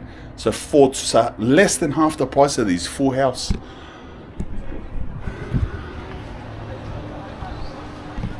Alright. Let me get my stuff together and we'll see what's going on. Alright, lad, I just look at the toilet, cuz. Look at the bathroom. I wouldn't even fit on that. Lad. Just sit there like that. I just found out how to get to Conor McGregor's pub, bruh. It's called the Black Forge Inn. Look where it is. It's out in the suburbs. It's not in the city. So we're here in the city. It's down here, cuz. Walkinstown, Drimnagh. It's in those suburbs. So where we got off the bus, there's a tram there. There's a tram straight to Bluebell, and we can walk it. So we'll get sussed that out, eh? What day is it? I don't know what day it is. Doesn't matter, bro. I don't know days when I travel, bro. But let's go there.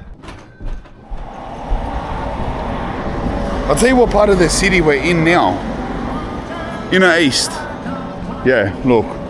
We're pretty central in the city. Like 5 minutes walk from the center.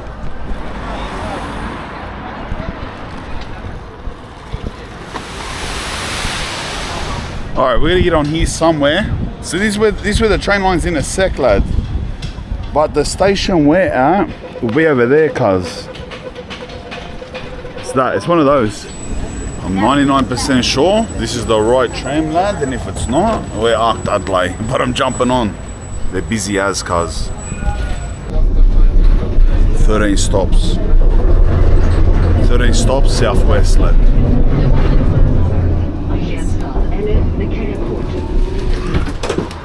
Alright, bro, here we are, Bluebell, lad. The Blue Snellbish, lad. It wasn't that long, maybe like 20 minutes. It was alright. What are you doing here in Ireland? Just exploring, brother. Do you recognise me or something? Yeah, man. Yeah. Sweet, brother. I seen before down there at this tram stop, like a bunch of kids were spinning out on me. One of them must have ran up. Alright, we seem like pretty deep in the southwest suburbs now.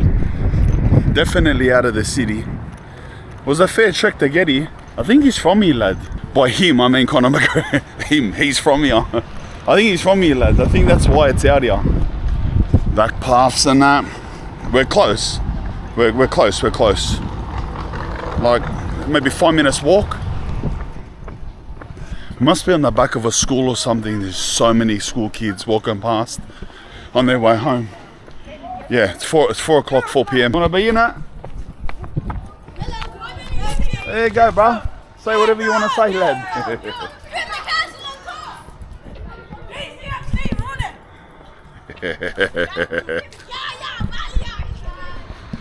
I know I'm prejudging, like, how can I make a judgment? I see nothing, but I don't know, the first impression of Dublin cars, like, I don't know, lad, maybe because I had Belfast in my mind, so I just had this expectation that it would sort of be like Belfast, maybe even better, but it just wasn't. To me, it felt like I was in Paris. That's sort of how it felt. I don't know if you've ever been to Paris, but that's how it felt. Didn't feel like I was in Ireland, definitely. Nothing like Belfast. But like I said, cuz, like, I seen a tiny bit of the city. I'll see. But we're out of this city now. So hopefully it feels like Dublin, you know? Alright, I just looked that up. This is where he's from. This is where Conor McGregor grew up, Crumlin. And he bought the pub on the main road because he grew up here and grew up around that main road. And the pub was like lagging behind, you know, wasn't doing too well. So he bought it and he done it up, promoted it, now it pumps. Now YouTubers from the other side of the world rock up there and eat because he owns it, cuz. The power of influence, you know what I mean? All we need is Conor McGregor come Sydney, lad, and rock up at Anyo's Kebabs. Why, lad? The power of influence. You want a kebab? Conor McGregor, trust me, I'd like proper galore. Mwah, like that, lad, trust me. Do you know, I think this is right near the hood. Because when I looked on the map, I seen just one suburb away, a suburb called Ballymont. I'm 90% sure, like sometimes I hear it referred to as Ballymont, sometimes I hear it referred to as Ballyfermont. I'm pretty sure they're the same place. And it's like down that road. All right, here, Conor, I'm gonna stop saying, does anyone else say his full name, Conor McGregor? I'm just gonna say McGregor's Pub, right? There it is there, it's over there. The Black Forge with the Irish flag at the front. Got an American flag too. Bros, they got the same things here as Sydney. The same, everything. Ooh, I miss you. That's so small of a thing to notice, but lad, like everywhere has different buttons, cuz they got the same button. What are you doing, lad? What are you doing, lad? How are you? What are you doing here? Baba, I'm going to McGregor's Pub, lad. Bro, you get a picture with you, bro. Yeah, you get a picture. How are you, bro? How are you, brother? We getting the vlog. Yeah, you in the vlog, lad. You in the vlog, cuz. Mad. Bro, yeah. Yeah, it's all. Thank you, bro. Thank you. That's his pub, just to make sure, eh? That's it. All right, mad. We wouldn't go and see Conor McGregor. He's a rapist. Oh, really? Yeah, we wouldn't drink out there. Definitely keep that part in the vlog. Oh, is that the yarn? His honesty? Is that how people around here think of him? That's my view. No, yeah. That's my view. That's your view? They might be different. Not many people like him around here. Tell me why, bro. Tell me why. Just because, personally, I think he's alright, like, again, Yeah. because he done well for himself. You have to respect him, but Yo. some people just don't like that. Yeah. He's done well, Rapist, so. don't tell me, rapist. He's a rapist. He's a rapist, yeah. Bro, is that just allegations or is that... Cause that's a big allegation, bro. That's a big allegation. Could be wrong, but personally, I believe he's a rapist. You believe He so? has the money, that's how he's not caught. Yeah. It's because of all the billions he has, like, now, man. Tell me, bro. Watch out. This man. Watch out for him. We'll blur his face, alright? Later, boys. Bro, see you later. Alright, it's all right. Later, brother. I don't know about that, cuz. Matey just chucking that random. That's a big allegation, brother, to chuck out there. This part feels good, cuz. I like this part. I like this part of Dublin. That's it. Yeah, I don't know, cuz. That part of the city I was in was, oh, lad. It was like Paris, cuz. Just in every single way. Even how I got off the bus and I just smelt piss. From then on, just everything, right up into my hotel room, was just bad. Now, I feel Eitzwa. Just very different to Belfast, you know, just different, cuz. Alright, bro. The Black Forgeroo, lad. The Black Forgeroo, lad.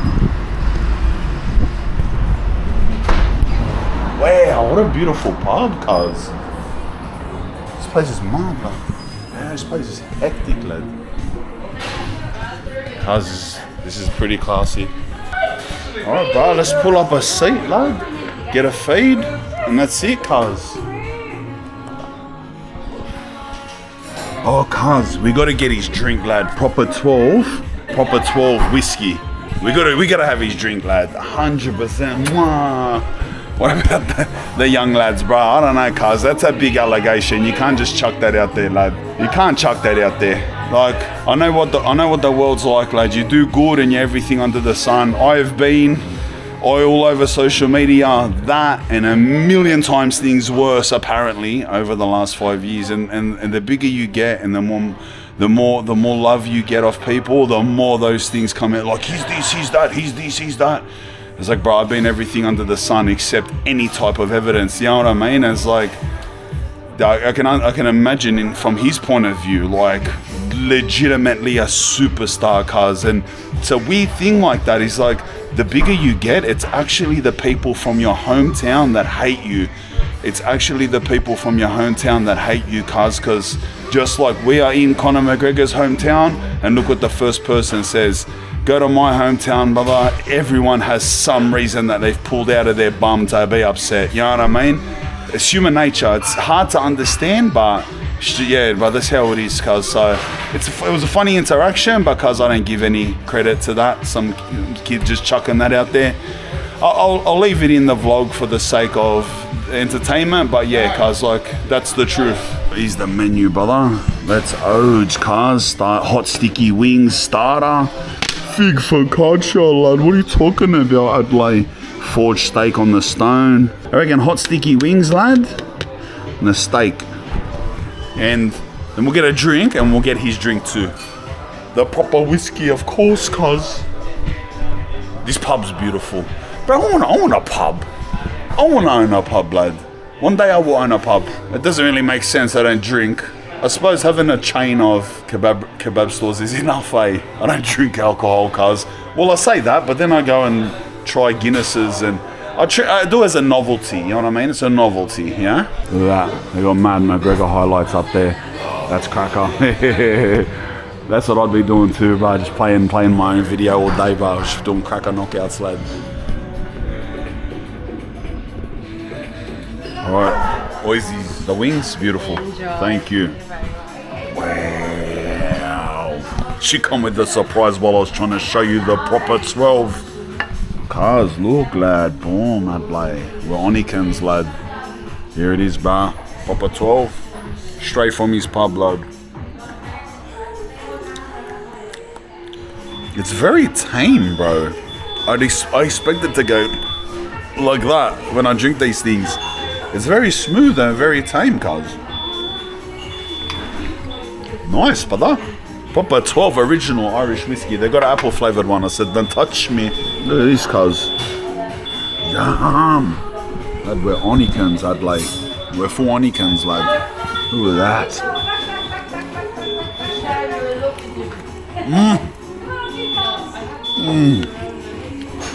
Wow.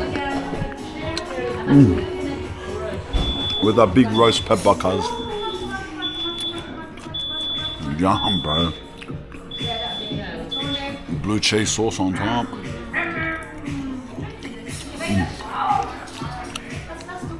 They're beautiful, bro. Let me polish these, lad. That was done, lad. I'm gonna polish these off. Polish this off.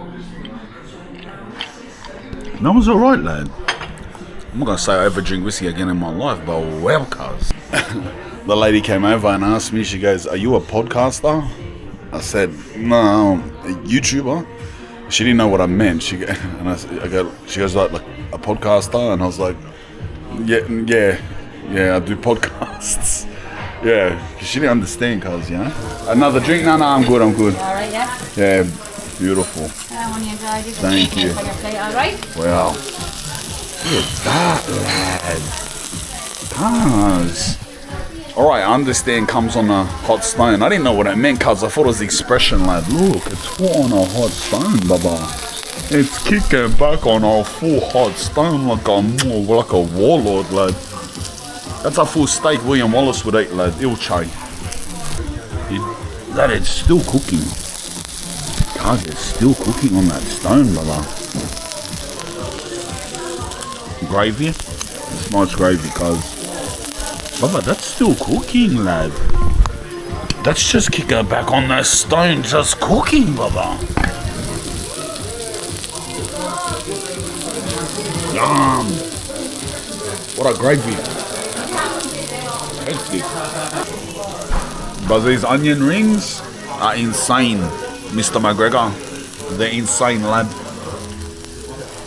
Yum. Yum. This thing is still sizzling off its guts, brother. It's still going off its head, cuz. That thing will be well done if I don't eat it soon, lad. Well, cuz. It full cooks until you want to stop cooking that, lad. Alright, let me get to cutting my steak, lad. Let's get into the goodness, cuz. The piece de resistance, lad.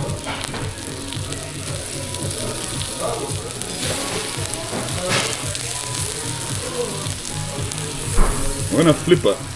Oh, cuz, you gotta flip it. You gotta flip it because it's cooking, cuz. Look, this side's well done. The top is still not cooked, lad. Right. That was nice, but let me cook it a little more. The top's well done, lad. I just let it there frying. I didn't know, cuz. I didn't think. I know it was cooking there, but I don't know, cuz. I didn't know how to flip it. Relax. Like a Korean barbecue. Yeah. Wow, I fully cooked this side, lad. I fully cooked that, lad. Yum, though. Lucky I like steaks well done, cuz. It's not well done. The middle is still like that, look. But one side's well done.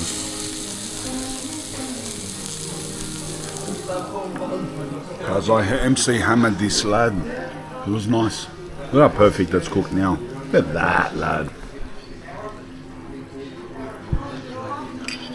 Come on. It makes sense. When I asked for it, she didn't ask how I want it cooked. Do you want it medium well done? Because they bring it and it's cooking in front of you. You cook it how you want to cook it. I like that, lad. Because in that way you can never get it wrong. No one can complain. If it's too cooked, it's like, pull it off the stone, lad. You know what I mean? Dessert, lad. They asked if I wanted dessert, and I thought, listen, cuz, I've come to Conor McGregor's pub as if I'm going to not just fill up galore everything, cuz. You know what I mean? So they're going to bring the menu. I want something like a sticky date. We'll see what these. The dessert, lad. Let's hoge. Yeah, young man. Beautiful. Enjoy. Strawberries and cream. Lovely. Thank you. All right, cuz, let's hoge. Look at that, brother. Strawberries and creamaroo, lad. Let's cut.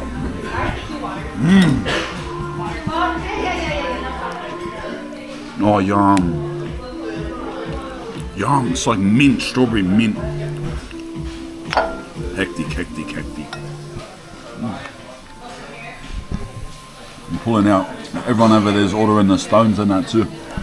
Oh, there's like pavlova at the bottom.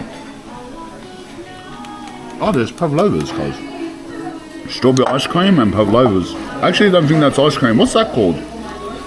It's sorbet. Strawberry sorbet. There you go, brother.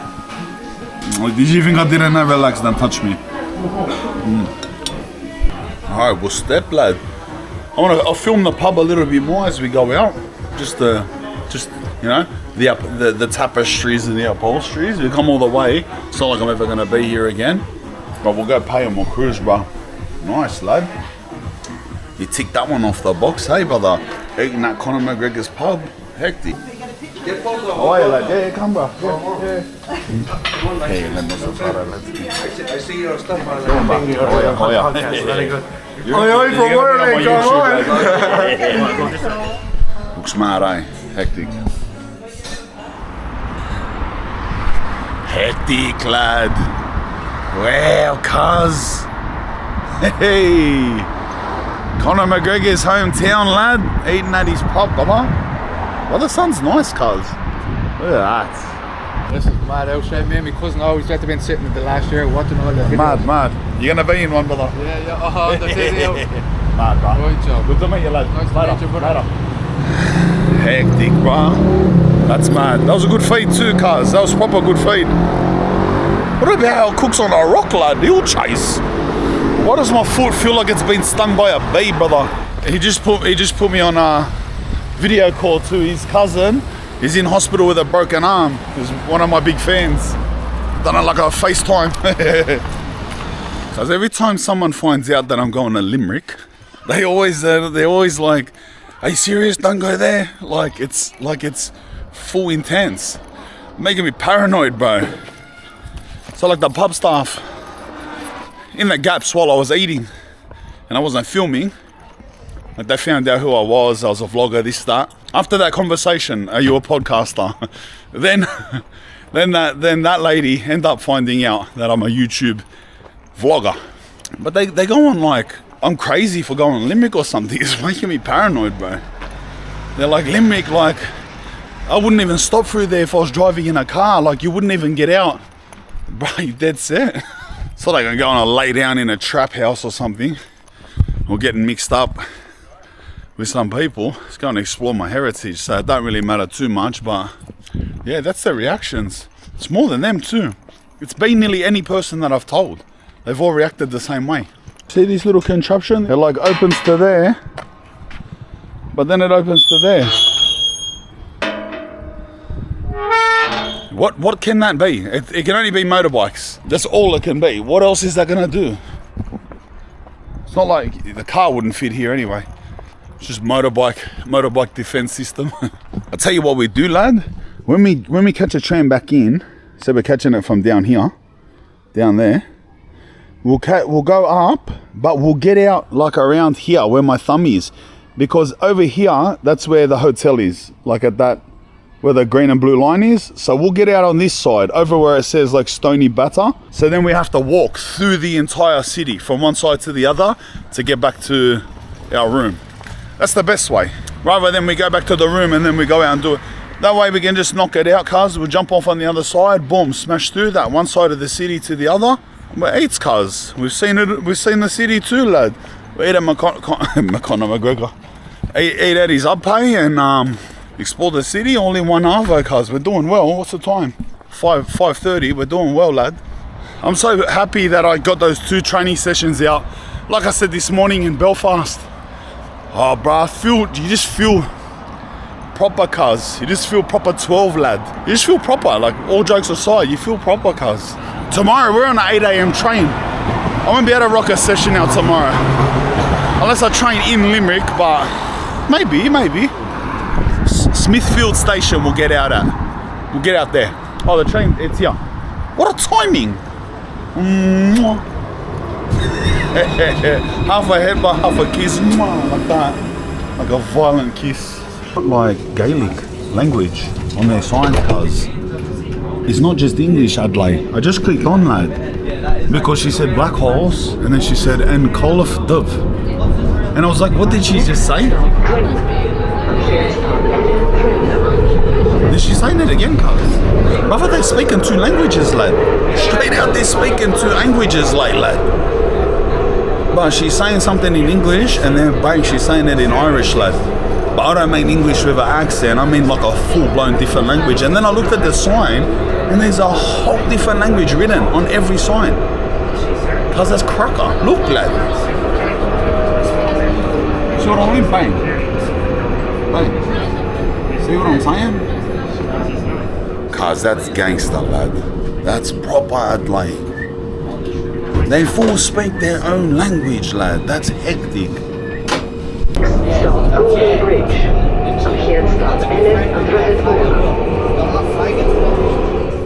They say Golden Bridge and then they say Andrechich Orga. Bro, I'm so impressed right now, cuz I swear, lad, that's the best. Smithfield. Alright, brother, let's trek it. Let's trek, lad. We're gonna pump it from here. From what I can visualize on the map, we're on the west side of the city and our room's on the east, lad. So pump the whole thing and we should be eats, brother. Just get a slight encompassment of Dublin. So we're still deep enough into the west that it's houses. The city will start soon though. Not far, 5 minutes down this street. It's very different to Belfast. I like it a lot better now. those first few minutes, cars. But it's better now. But different to Belfast, lad. Belfast feels like really, I don't know, really authentic, lad. Like really authentic. Like really Irish, cars. But so does that, cars. Look at that. That actually looks sick. That's how Belfast feels, the whole thing. Like that. Like, look where our Airbnb was. It was 2 minutes out of the city, cuz it was like that, you know? Hectic. Look. Mad. Looks like the start of like a, what you would call a main street commercial. Wow. Oh, there's that pin, bro. Oh, I get it. The pin is the center, cuz. Look. That's an interesting choice. You know, I said in the first vlog in Sydney, Centrepoint acts like a pin to my house. That's literally a Google pin. But if only it was red. Cause it's just a full pin. It's even sharp at the top like a needle. Bro, it's a big syringe, lad. It's a big syringe, Adlai. Even the top. You know the top of a syringe is like, it's sort of like that at the top. Like it, you know, like it goes straight, but the top is like that and sharp to a point up here. It's even like that, cuz. All right, mad, lad. We're in Dublin shops, lad. We've got full chockers here, lad. He's proper busy, lad. Proper metropolis. Look.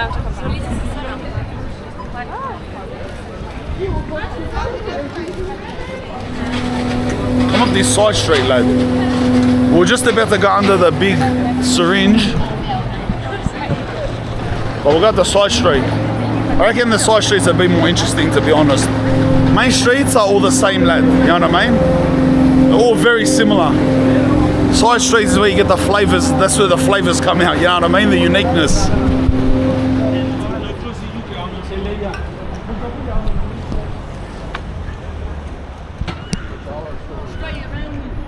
This looks like a mad old part here.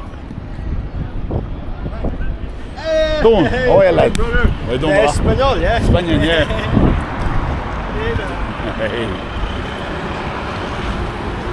That side's all bus stops the whole way up.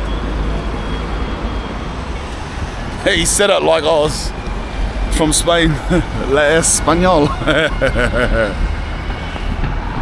Because the amount of phone shops, 1 in 3 stores is a phone store, lad.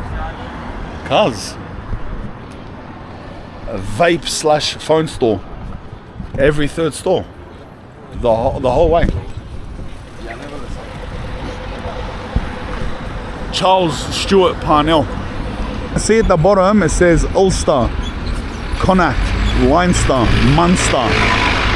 That's the regions of Ireland. And Ulster is the part of Ireland that is Northern Ireland now. Big dramas. Ulster, you remember? It says under there, bro. So there's other Leinster, Munster, Ulster, Connacht. That's mad, bro, that I've seen that. That puts context to stuff, you know what I mean? So it shows even here in the capital, Dublin, that they, you know, like that they're still proud of that land, Ulster. You know what I'm saying? It still shows that like that's ain't nothing changed to them, lad, except now it's a different country all of a sudden. Do you know what I mean? Yeah. I just don't understand how many phones can be repaired and how many universal remotes need to be sold, lad. There's so many of those stores. Cause there's a barber store over there. I want to go get my head shaved, lad.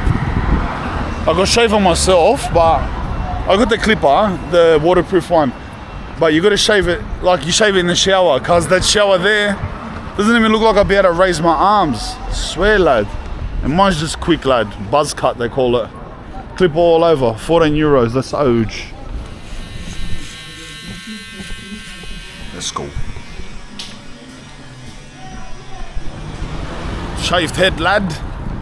They don't do washes there, bro. As soon as I walked in, I was like, when I seen that cars, I was gonna do a left right at the door. I thought, I just do it, cuz it's the end of the day anyway. We be home soon. Cuz the phone store's out of control, but I know I keep saying that. Have you ever done this, cuz? I'm professional at it, cuz, I swear. Like the best in the world. You spit it through here and you boot it like full AFL player. Watch. Boom. Boom. Over the red light, cuz. Another phone store. Another phone store. Bro, they're suspicious. There's that many, it's suspicious. Dom, Oh, sorry, Bob. how are you? Follow you on Instagram. Oh, do you? Mad, brother, mad. You over here enjoying yourself? Yeah, I am. It's up. How big that bloke is. He's a giant, bro. Kebab in Dublin. Bro, that place is chockers. Kebab in Dublin. You know this is going down, cuz. Hair all over my forehead and everything. Kebab in Dublin. The Turkish Kebab Square. Kebabs, burgers. Kebab meal. €6, $5.50 small kebab. Wow, but that's pumping in there, cuz. Look. I've got high hopes, cuz. Alright, bye-bye. Wow, that's a popular place, cuz. Where we gonna pull up? Where we pulling up a crate, lad? That place was pumping. The large kebab, €7 by itself. They offer mini kebabs there. You can get sizes. How weird's that, cuz? Small kebab, large kebab. Small kebab was €5.50, $11. Large kebab is $14. We'll see. Give me a look, cuz. Don't touch me. Irish kebabs. They're not Irish, but they're kebabs in Ireland, whatever. Alright. Well, I've never seen a kebab like this, cuz. It's got olives, peppers. Brother, the kebab's got olives on it.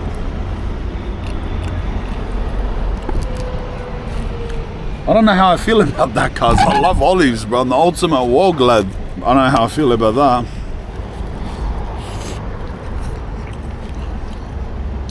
It's on like a soft half of bread.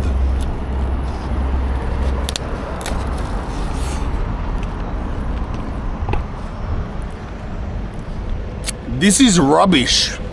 Move, get off me. Look at the bread.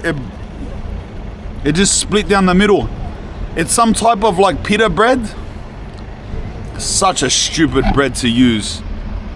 Just use a bread roll, bro. It's like a pita. Look at it. I tried to pick it up. Look, the whole thing's in there. I can't even eat it. I don't even know how to eat it. It's got a fork. Of course it has a fork.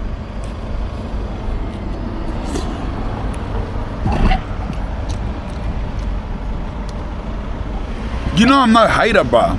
Everywhere I go in the world, I give them raps for kebabs. These are mad kebabs. What I got everywhere in the world. I can't believe the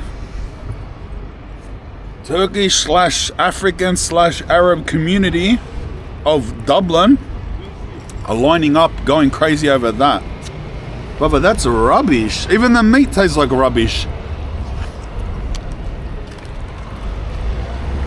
This will probably be the only good part. That's nice. They're always nice. Cuz, what's that? That's got to be one of the worst kebabs I've ever had in Europe. Sydney kebabs are better than that, cuz. That surprised me. Look at the bread they put it on. Like pita bread, like a flat bread. I'm not even eating it. I'm not even eating that, cuz. I'm putting that in the bin.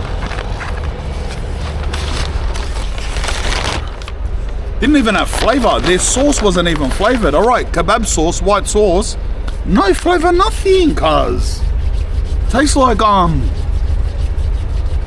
sort of like milk. Sort of, yeah. Cream. It tastes like cream. It's not even sour cream, just like straight cream.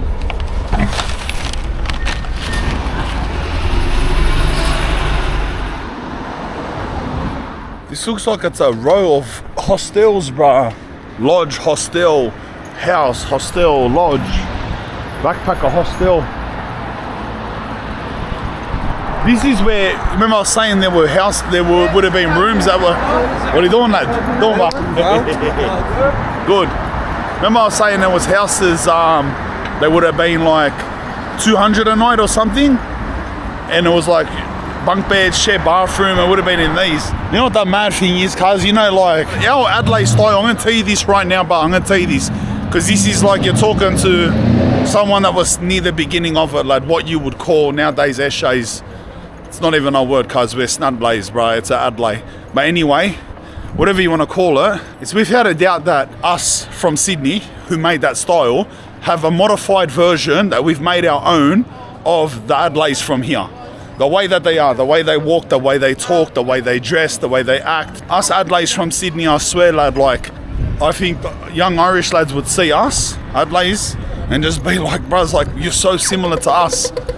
And some parts of England and stuff, but it's mostly, I reckon, Irish. And the reason I'm saying that lad came up, I'm telling ya, I don't know what he said, but cars, it was just like one of the snadlays from back in the days, bro, just coming up, what do you want, day, lad? Kick on act, babe, boom, lad, Adelaide.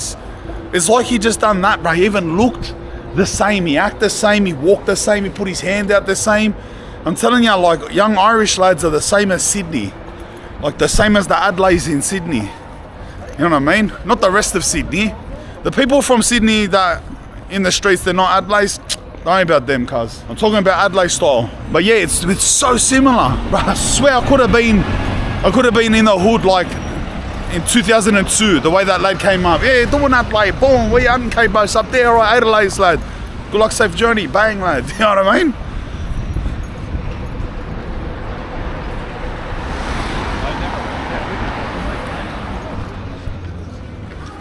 Bro, I freestyled the whole direction too here. Just ran off instinct, lad. There's the Celt pub and then the Celt house. Hey, look out, bro. Big Celt up pay, lad. We're near Adelaide.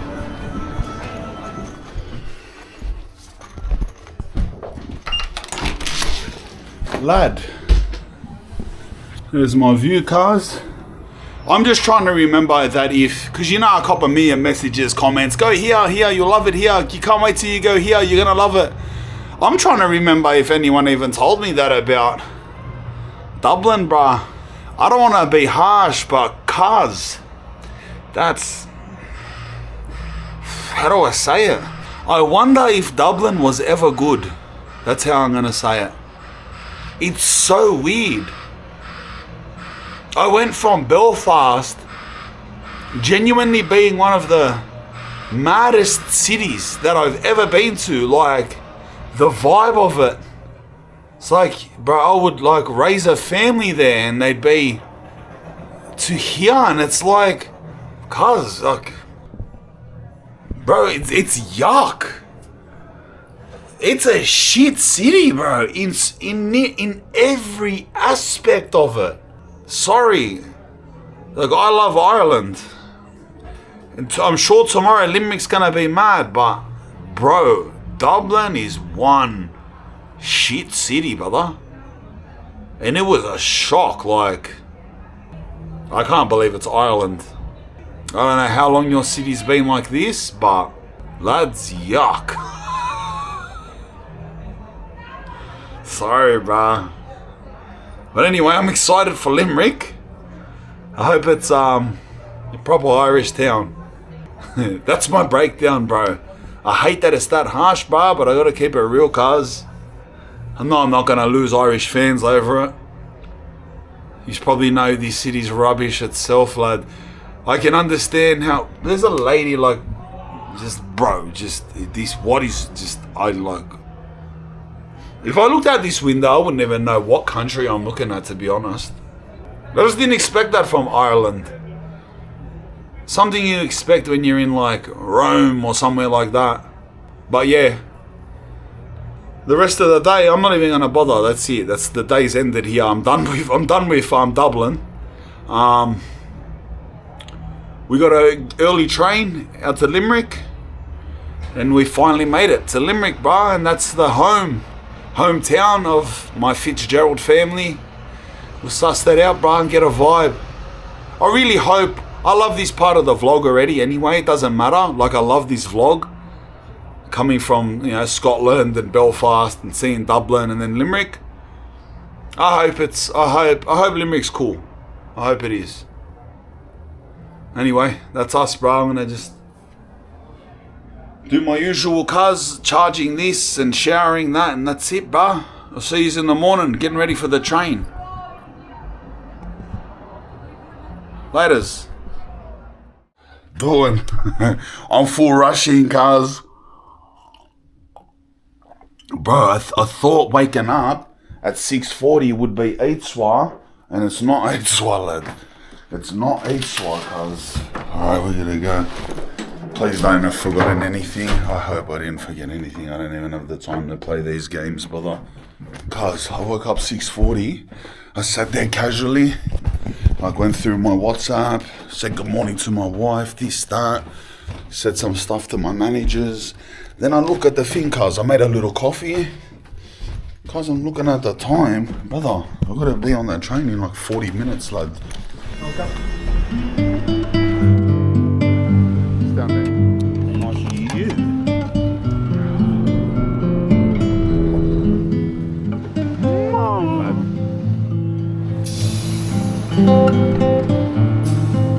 Level 4 has my name. If I put my name there.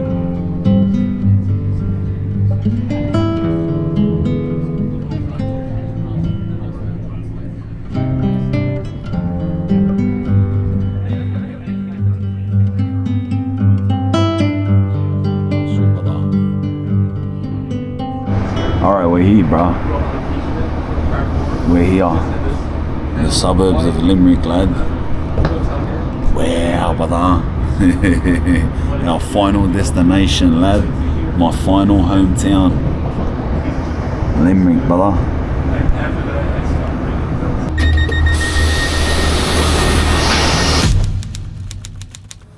And here we are. Final destination, brother.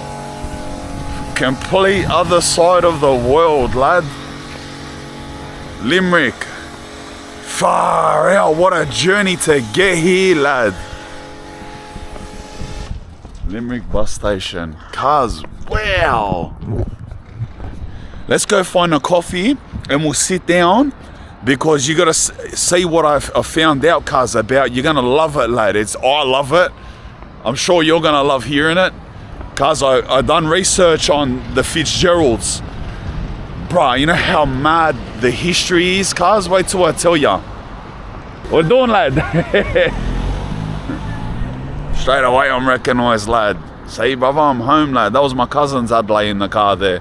Train station for you, and I couldn't see any trains coming. I was wondering. My son. You want a photo just of me? You don't want to be in it? I'm not good at taking selfies. Yeah, right, yeah, right. It's a bit rough around here, but I heard. it's nice parts, yeah. People keep telling me it's Stab City here. I suppose throughout the years, yeah, a lot of homelessness and drugs. Yeah, really? Especially. A lot of drugs. Wow. I'll be safe, but Yeah. Alright, beautiful. Yeah, cars, apparently, it's like really bad. I don't know if I was saying before, but every time I was telling anyone that I'm going to Limerick, they're like, what? You're crazy, what are you talking about? I'm like, are you serious? They go, yeah. They said that, they kept saying, you'll be right, like, you'll be okay. But it's like, that's Stab City, like, Irish people don't even like stop over here and fill up petrol or something. Now I know where I get it from, mate. See? It's not my fault. It's your fault that I spent 13 years in prison, Limerick. It's your fault, right? Well, it's much cleaner. If this is a bad town, it's compared to Dublin, it's much cleaner and much more Irish. It's what I expect.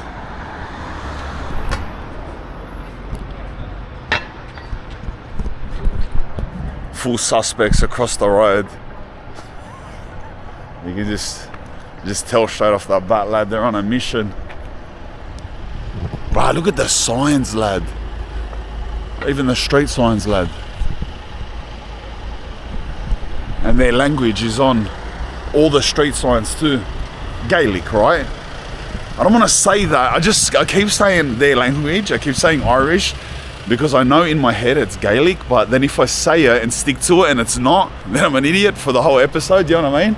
So I'm just going to keep saying their language, lad, you know what I mean? A lot of pubs, eh? Little bars. Alright, apparently if we go left here, we start entering the town. What looks on the map to be the town. Because these shops all look hectic, lad. Proper old school vibe, eh? Look. Even how the barbers are, the tattoos, they just all looks mad, lad.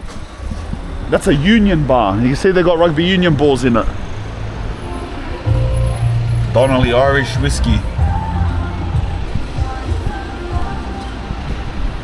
Proper big city, cuz. I didn't expect this. I don't know. Especially all of those places that we went past in that train, they were all small, lad.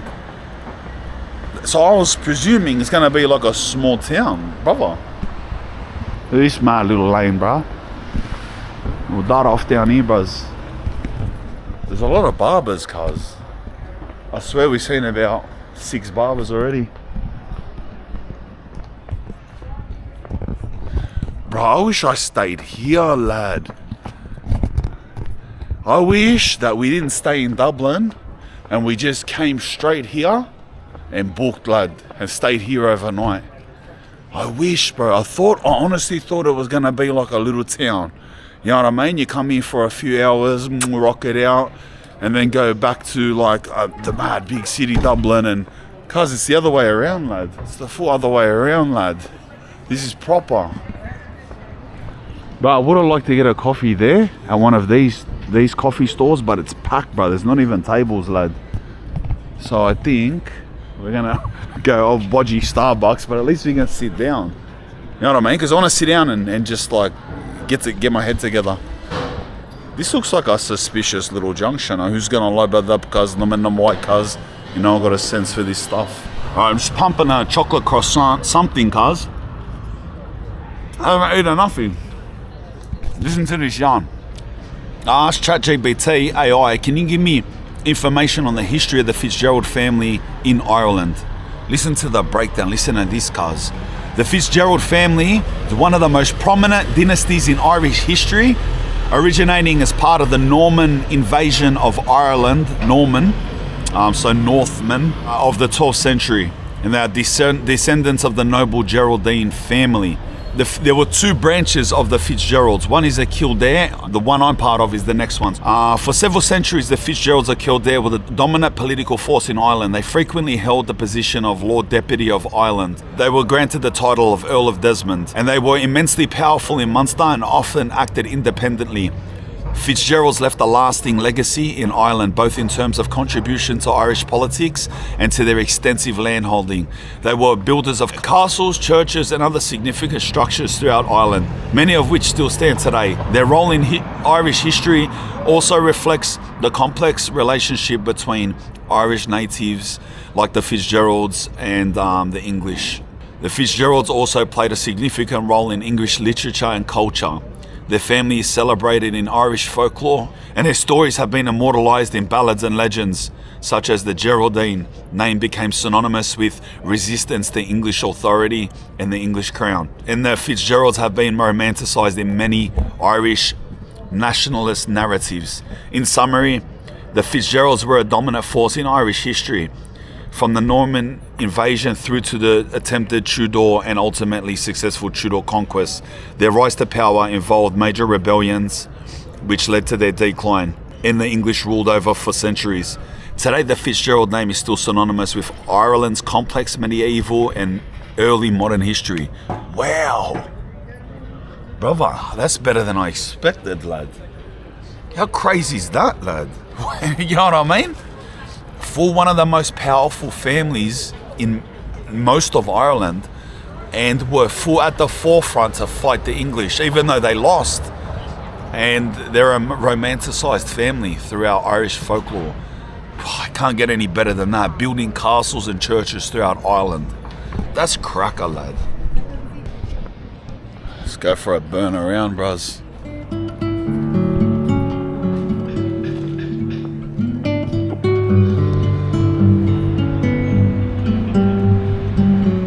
You know what they got over there, cars? Irish breakfast. Full Irish breakfast, mini Irish breakfast, cars. I reckon, because that wasn't a feed, cars. That was just a quick stopover. I just needed sugar.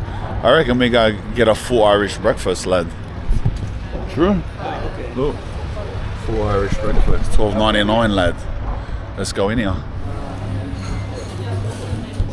Comes with a coffee, so I ditched the Bodgeroo Starbucks, lad. And I got a proper one here. For Irish breakfast, coffee, 12 pounds, lad. Oh, lad.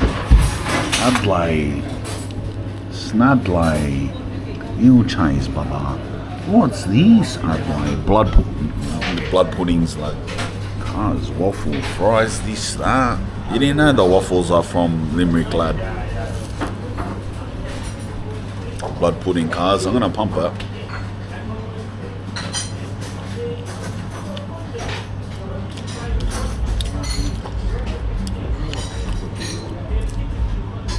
Tastes like meat. Tastes like mince. Cracker breakfast. That's a full meathead's breakfast, lad. Eggs, blood, bacon. Oh, lad. Well. Thought I was getting stabbed, lad. Thought I was getting run up on in Stab City, brother. What about this, lad? The phrase, the bloke. There's a bloke next to me, old bloke, and I had to reach over him to get tissues. I said, sorry. Like that? Like, sorry, bro. He looked at me, goes, carry on. I was just like, all right, bro, thank you. Please, sorry. Carry on. Look at me straight in the eyes, carry on. And then he didn't break eye contact with me the whole time I was getting the tissues. Nah, I'm joking. He didn't do that, but he said, carry on, bro, right? But it's a proper city, lad. See what I mean? But look at that OG building there, cuz. Some of the buildings down here look sick too. It's a proper city, lad. That must be the team they support down here too. Remember I got the jersey yesterday? The day before. 2 days ago I got the I'm losing track of time. It was 2 days ago I got that jersey in Belfast, remember? So that Celtic team must just be the full team they support everywhere, all Irish people, even though it's in the Scottish League. Well, that makes me think, I'm glad I got it, but that makes me think I need a Scottish jersey now.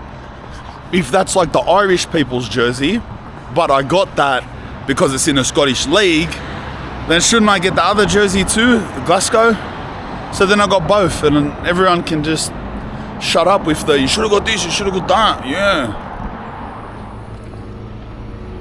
If we go down here, it's the water, and along the water there's two mad things, bro. They got like a museum from this part of the world, and it's all like old Irish artifacts, a lot of which are older than the pyramids. And just next to it is a big castle from the 13th century called King John's Castle. We'll see if we can get into it, lad. Not into the museum anyway. I don't know if we'll get in the castle, brother. Scaling the hallways.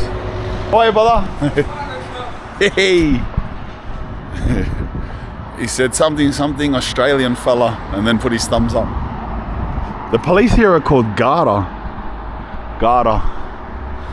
Yeah, he said like, there's an Australian fella, like that. And then put his thumbs up. It's like, hey, don't lad. Yeah, police is Garda. Garda.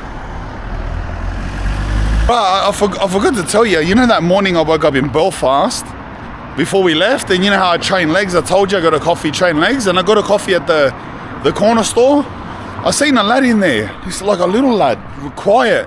I looked at him, I thought, this bloke is Fijian. You know, they have a real distinct look. And I stood next to him, he was at the coffee machine. And I stood next to him, I go, are you Fijian? He goes, yeah, are you Australian? And I said, yeah. I go, how long? He goes, are you a rugby player? I said, no, I'm not a rugby player, bro, just a tourist, lad. And he goes, how long are you here for? And I said, 1 day. He goes, oh, 1 day. He goes, and I said, how long are you here for? He goes, I've been here since 2010. I was like, what? You've been in Northern Ireland, Belfast since 2010? Who are you with? He goes, no, just by myself. I moved by myself. I have friends here now. Brother, this random Fijian bloke, cuz. just moved here by himself. 14 years he's been here. He doesn't go back home or nothing. Belfast, not here. Like, that's crazy, cuz. Anyway, I forgot to tell you that. Look at this. Down by the water, lad. Down by the river. Mad stairs down there, eh? Imagine how slippery they'd be. It looks like you get to here, you die, cuz. By the time you get to there, you're back to front, head first, and by the time you get to there, you're unconscious. Over there, lad, you can see some mad, I don't know, some old building with a chimney coming out of it, lad. Like a full old factory. This river's called the River Shannon. I wonder how old this town is, cuz, now that I think about it. I wonder how old this town is, bro. Cause I know the stuff in Britain, in the UK, British Isle, like Ireland even, bro, the stuff is old, bro. Like thousands of years old, cuz. Let me ask ChatGPT everything. I hate it, but it's good, cuz. How old is the town of Limerick in Ireland? The year 800, when the Vikings established a settlement on the island located near the River Shannon. However, archaeological evidence suggests that there may have been earlier settlements in the area before the Vikings, and it gained prominence in the 12th century. All right, so the town itself was named this, by Vikings in the year 800, but there was an earlier settlement. And you know what, I always knew that about like this Viking bloodline. That is through, it's just basic history that I learned, and it's through most of the countries that I'm from. You think about it, all except Spain. Even here in Ireland, which would be the furthest from them, you come to my hometown of my ancestors, and it's a Viking settlement with a Viking bloodline and Viking buildings. And so like Irish people, you could go there, be the same story anywhere, very much like part Viking, part Celtic, or whatever they originally were. I'm pretty sure it's Celtic. So that's that side of me. And then there's the Scottish side, who are even more so visually and just obviously Viking. Like and especially like the members of my family that are Scottish, they're big people, very fair, light-haired people. And you go to Scotland, and it's the same story. Yeah, this was a Viking town, and these are Viking people, and that's a Viking castle, and this whole area is Viking. So like, it's the same story with Angle people in Scotland. Like, imagine how much Viking they are. And then there's my Dutch part, brother. They're almost full Vikings. Like Sweden, Norway, Netherlands, and Denmark. They're literally you look at them, they're literally Vikings. And then they'll be like quarter German, or there'll be German bloodline in it. So it'd be like Copenhagen and be like North German and Viking. And so most of the places I'm from have Viking ancestry, Viking history, culture. And now you understand what this is about. It's like, you know what I mean? It's the thing that I have more in common with me and the places that I'm from than anything else. The only thing that's left out of that is the Spanish Quarter. And that's very different. Very different. Although it might be surprising to you though, even Spanish people who the original tribe were Gothics, they were called Visigothics, and they were German people too. So like Spanish and Portuguese people are actually Germanic people, but not Viking, but German, yeah. So it's just interesting, cuz, you know what I mean? How much of my blood must be from that like Netherlands, sort of like Northern Sea area, Netherlands, Sweden, Norway, all of those places. Look at that, lad. Look at that. That's the castle, brother. Look at that, lad. Brother, that's proper like Age of Empires, Adelaide. True. Let's go around there, bro. You know, I really wish that we had somewhere specific to go. Like I said early on, a house to look at, a street to say, that was his street and that was his school. I wish. It would be mad, but it's how it is, cuz. It's how it is. And like I was saying, I'm lucky that I even have that knowledge and connection still with the other places I've been. I'm very lucky, bro. I'm very lucky. Most people wouldn't even have one single place, cuz, you know what I mean? There would be like Italian Australians and Greek Australians that would, like, yeah, they would, they'd be able to say like, yeah, I know where my village is, my great auntie still lives there. Yeah, they would. But a lot of like the British and Irish Australians, like me, nah, cuz. Not many, brother, not many of us. Look at this, man, little footbridge.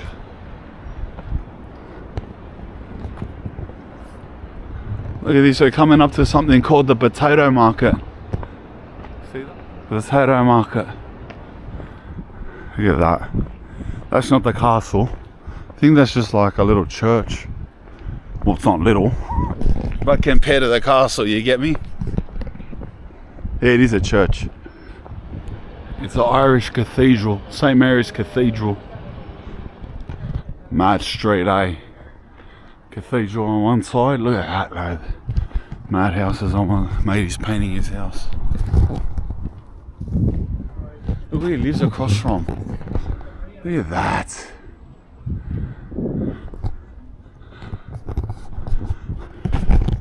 Wow, this place looks really wow, what was that? Don't touch me. This place looks really historic, bro. Look. Look at these walls, cuz, of whatever this was.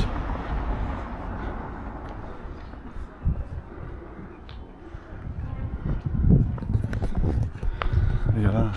Union. I don't know if you can see that. Like window paintings. Union players. Storytelling Street. John Stundon ran a pub and grocery here from 1886 to 1901. On his family census, he stated that he could read and write. In 1944, a 22-year-old gunner, John Hanley, was killed in action in Japan, and that was his house. I love this Storytelling Street, bro. What a street we came across. Thank you, Lord. Guided us here, bro. This is what I needed. Anne Ryder, a widow with 3 daughters, ran a grocer public house here for 30 years. In 1912, she was fined for serving alcohol after hours. A group of boys tried to warn her by running up the street shouting, "The peelers are coming." That's mad, bro. Wow, brother. What a street. Follow you on YouTube. Oh, they are? Brilliant, yeah. Beautiful, beautiful. Yeah. All your videos are doing are very, very touching, so they are. Thank you, brother. Appreciate you. Thank you. Welcome to Ireland as well. Thank you, brother. Hey, I love that, bro. It's the best in the world, cuz.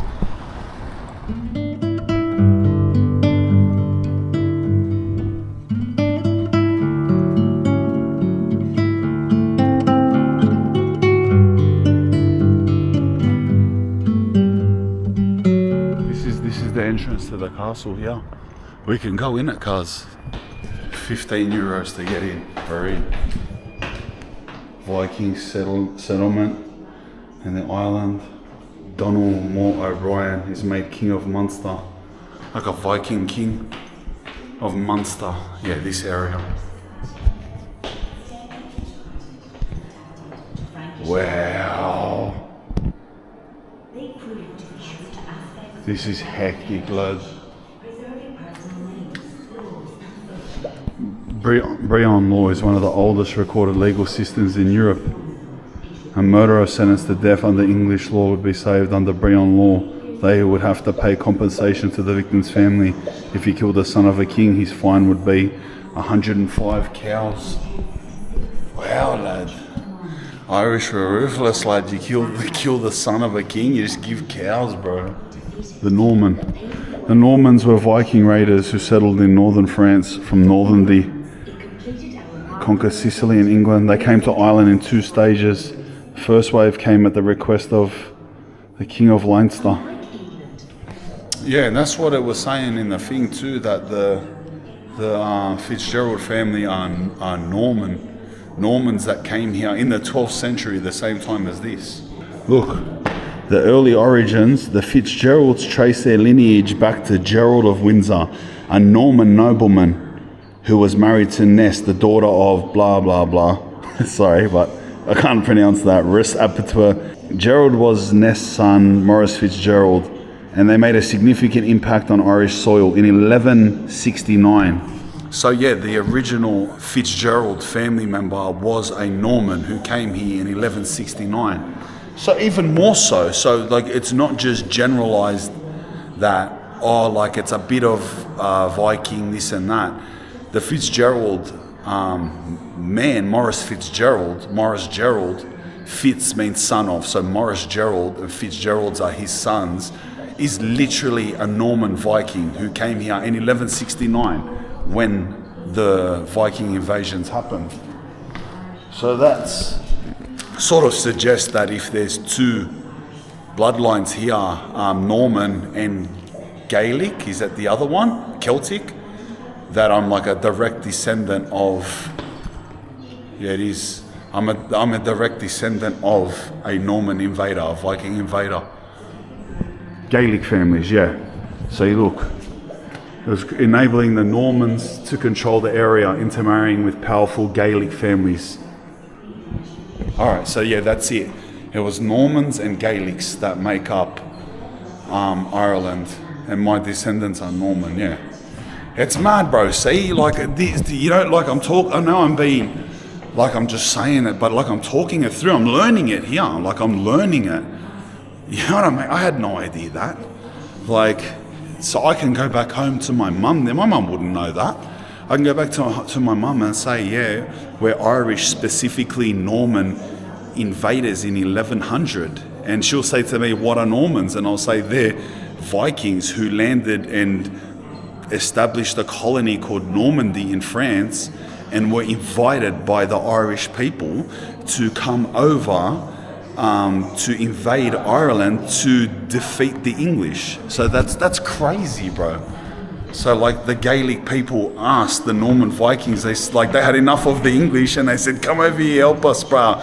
We'll give you land, lad. 16 imprisoned Irish rebels and restricted local merchants. That's sick, lad. This is hectic. A turning tide.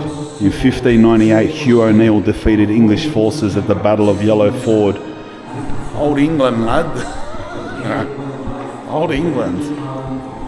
You're very imposing, aren't you? Look, you've done well. You've done well, right?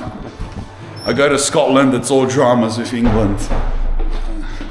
I come to Ireland for this part, it's all dramas with England.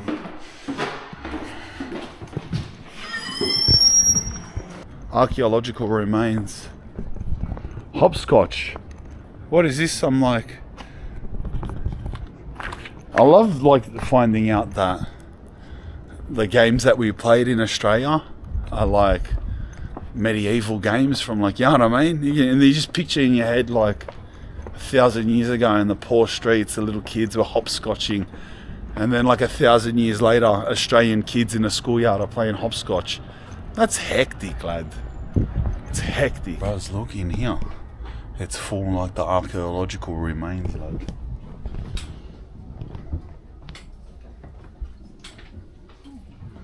Wow, bro, wow.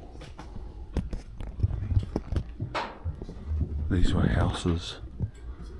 They were houses, it says. We're between two homes here. Look at that. Isn't it just crazy, bro? It's someone's little home. Slightly bigger home. Like, bro. It's so crazy. That's mad, bro. Look at that. It's great though, because it's a park which we're around.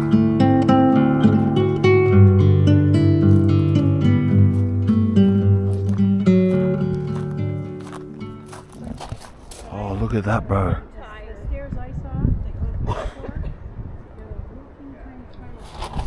Wait, let's go down there.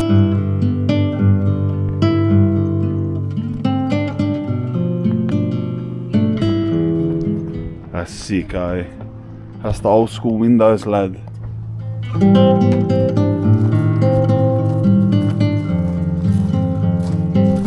Even all of these old school games, bro. Horseshoe throwing, you know that? And seesaw. It's obvious when you say it, but like, you know, you just never think about it. So then when you read it, and it's just like, oh wow, this is like medieval, like European stuff, and it's just like, oh yeah, of course it is.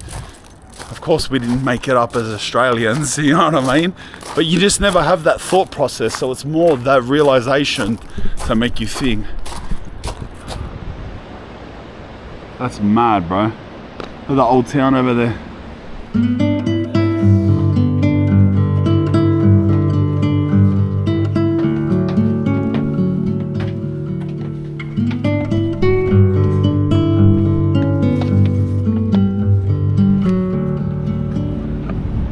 Wow. The bay view, bridge view, looking west. That's what it used to look like.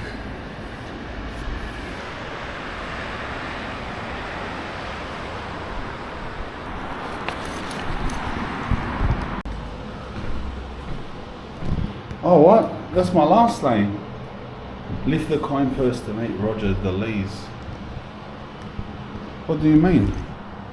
That's my last name, bro. That's crazy. Like this? I don't get it, bro. I feel like it's a curse or something. What are you talking about? Lift the purse. Yeah. I feel like we're coming head on with someone. Alright, the top lad. Boom. Wow. Wow.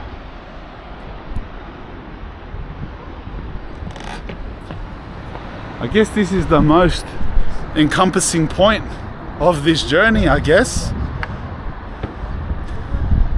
This is the point.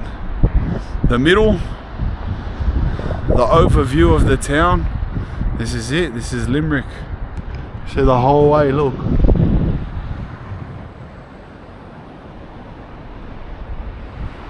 The big football stadium out there. Feels mad, bro, just to look over your ancestors' lands, you know what I mean? So what? The year 1200, my ancestors came here. The year 1200.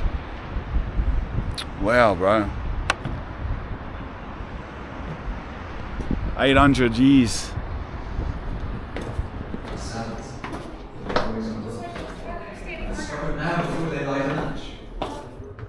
That was sick.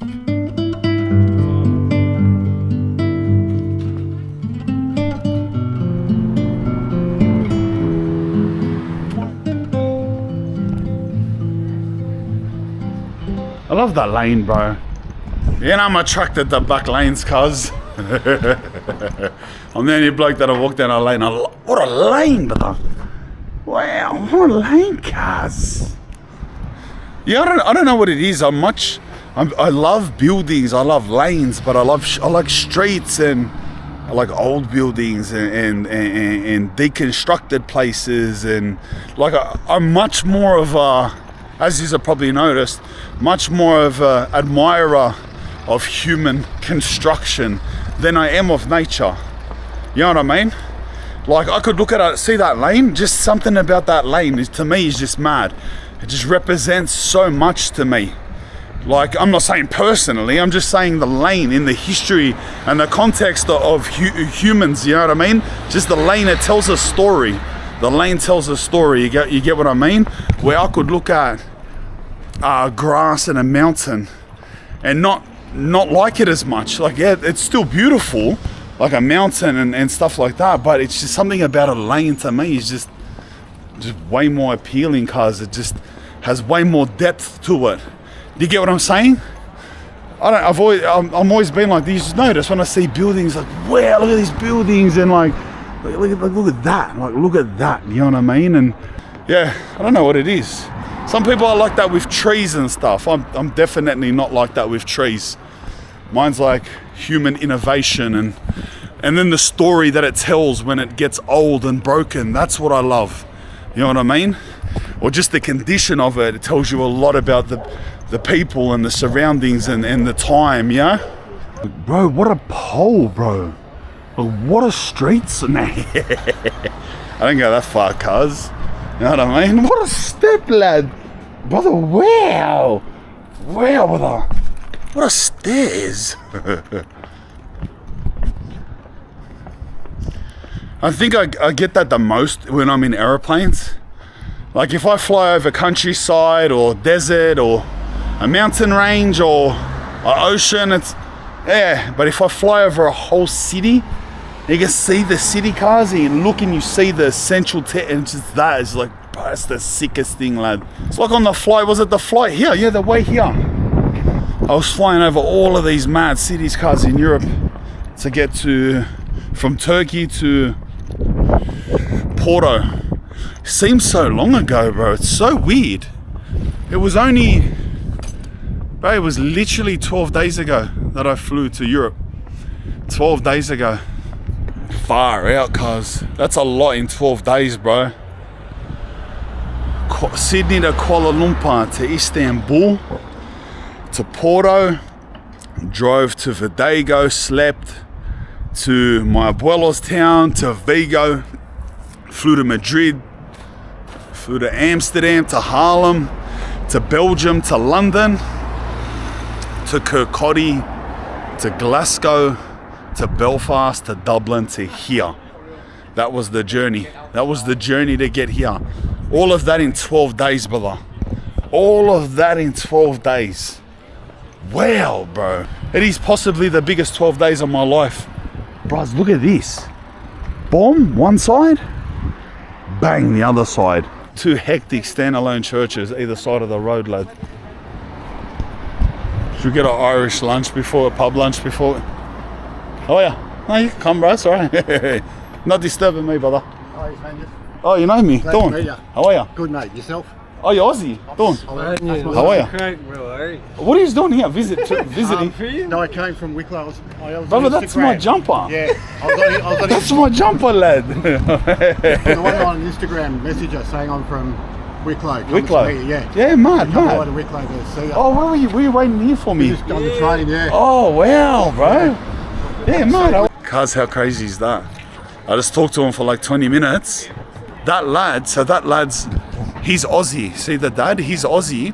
His name's Peter. But he hasn't been to Australia for 14 years. Yeah, he's from Sydney and he met an Irish woman and they moved over here 14 years ago. And he's never been back since. And that's his son. His son's name was Liam. And his son was born here. His son's full Irish. And never been to Australia, doesn't know anything about it other than his dad saying that's where he's from.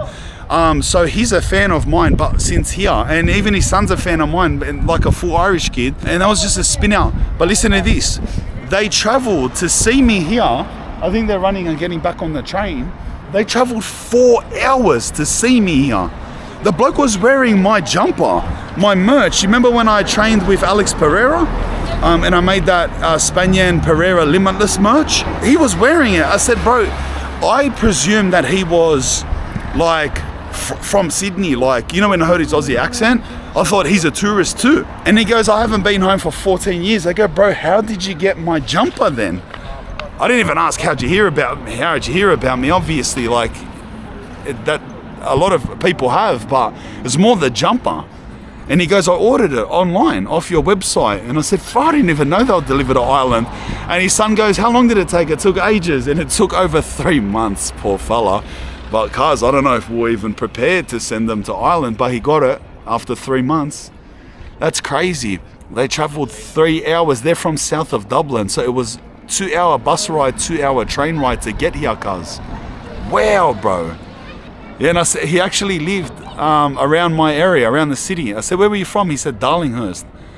I said, bro, that's like where I'm from. And the year when he left, 2006, 2008 or something like that. He said whatever 14 years ago it was, 2010. Yeah, same times, same area. That's crazy, bro. Hey! He's on live. I'm on live, brother. They recognise me too, 2 Irish lads, while I was talking to the others. Oh look, one of my cousins is a real estate agent, Rowan Fitzgerald.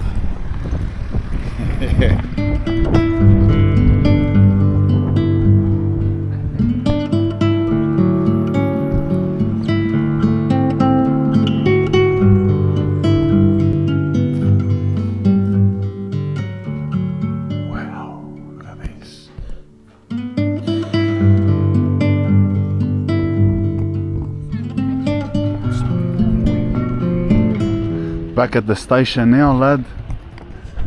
Back at the station, brother. That's Limerick, lad. Well, that's not the whole Limerick, but yeah, cuz that's our exploration on Limerick, lad. Seems like heaps of suspects kicking back at the station, bro, I'm not gonna lie. Walk past a few, they're sitting everywhere, all down there, there's a big gang of them. Station's a hot spot, lad. I'm gonna be on the same train back as the Aussie bloke and his son. I've seen them, they're on the same train, lad. There's dramas, brother. Oh, look, there's a big punch on. Listen to him. There's some type of commotion. It's between women. Whew. Alright, laters Limerick. See yous later. I love yous and I leave yous. Brother, that's us. That's proper us. That's the journey. We're at the end. What an experience, man. What an experience. I went to the homes of all of my descendants, my grandparents, my ancestors. Such a mad learning experience. I can see myself in all of the people. I honestly can. You know, like little parts of myself. It's like, yeah, like with the Spanish, it's like the food that I love.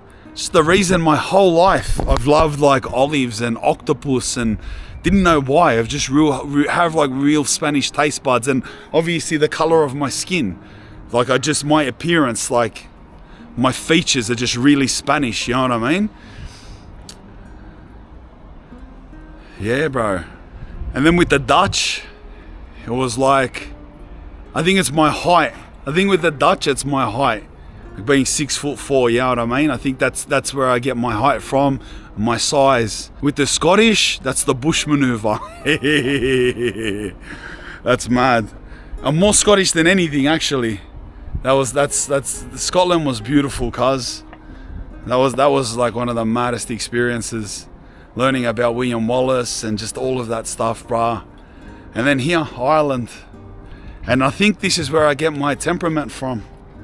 I think this is where I get that side of me from, lad. I think it's like I'm very, very Limerick, lad. I think I've been Limerick before I even knew what Limerick was, lad. It's mad how your traits come through, you know what I mean? And that's it. And that's the story of an Aussie, a full-blown Aussie, a full-blown Sydney-sider, coming tracking down his roots. I could not ask for any better of a background, any better of a heritage. European, I love it. I just love it. West Europe, brother. The best place on earth. All of the places, all of the countries, even the ones in between. You know, Portugal, France, and Italy, and Germany, and Belgium, and all the other countries that are, you know, Sweden, Norway, Wales, all the surrounding countries, cuz we're all closely related. I just love being from this part of the world, having my family from here. And all Aussies out there too, because I know a lot of you Aussies are watching, and like I said, bro, like I'm doing this is very relatable to you. Just know, bro, like these people aren't strangers to you. You know what I mean? A lot of you Australians that have backgrounds English and Scottish and German and Dutch and French and stuff like that. These people aren't strangers to you, bro. They're a lot more like you than you think. You don't have to have family here, or you don't have to know someone here or know a street or whatever. Doesn't matter, bro. I'm telling ya, just come back for Australia's your home, obviously. Australia's your home, or New Zealand's your home, like wherever you're from. But come back to where your ancestors are from, I'm telling you, and you'll feel it. And you'll look at people and you'll see their ways, and you'll think like, wait a minute. You'll feel something you haven't felt before. You just be like, I understand. Like I understand. It's like you learn something about yourself. For real, bruh. It's the best. And be proud of who you are. Be proud of who you are, I'm telling you. This is the best place on earth, cuz. I love it. Anyway, that's it. See yous later.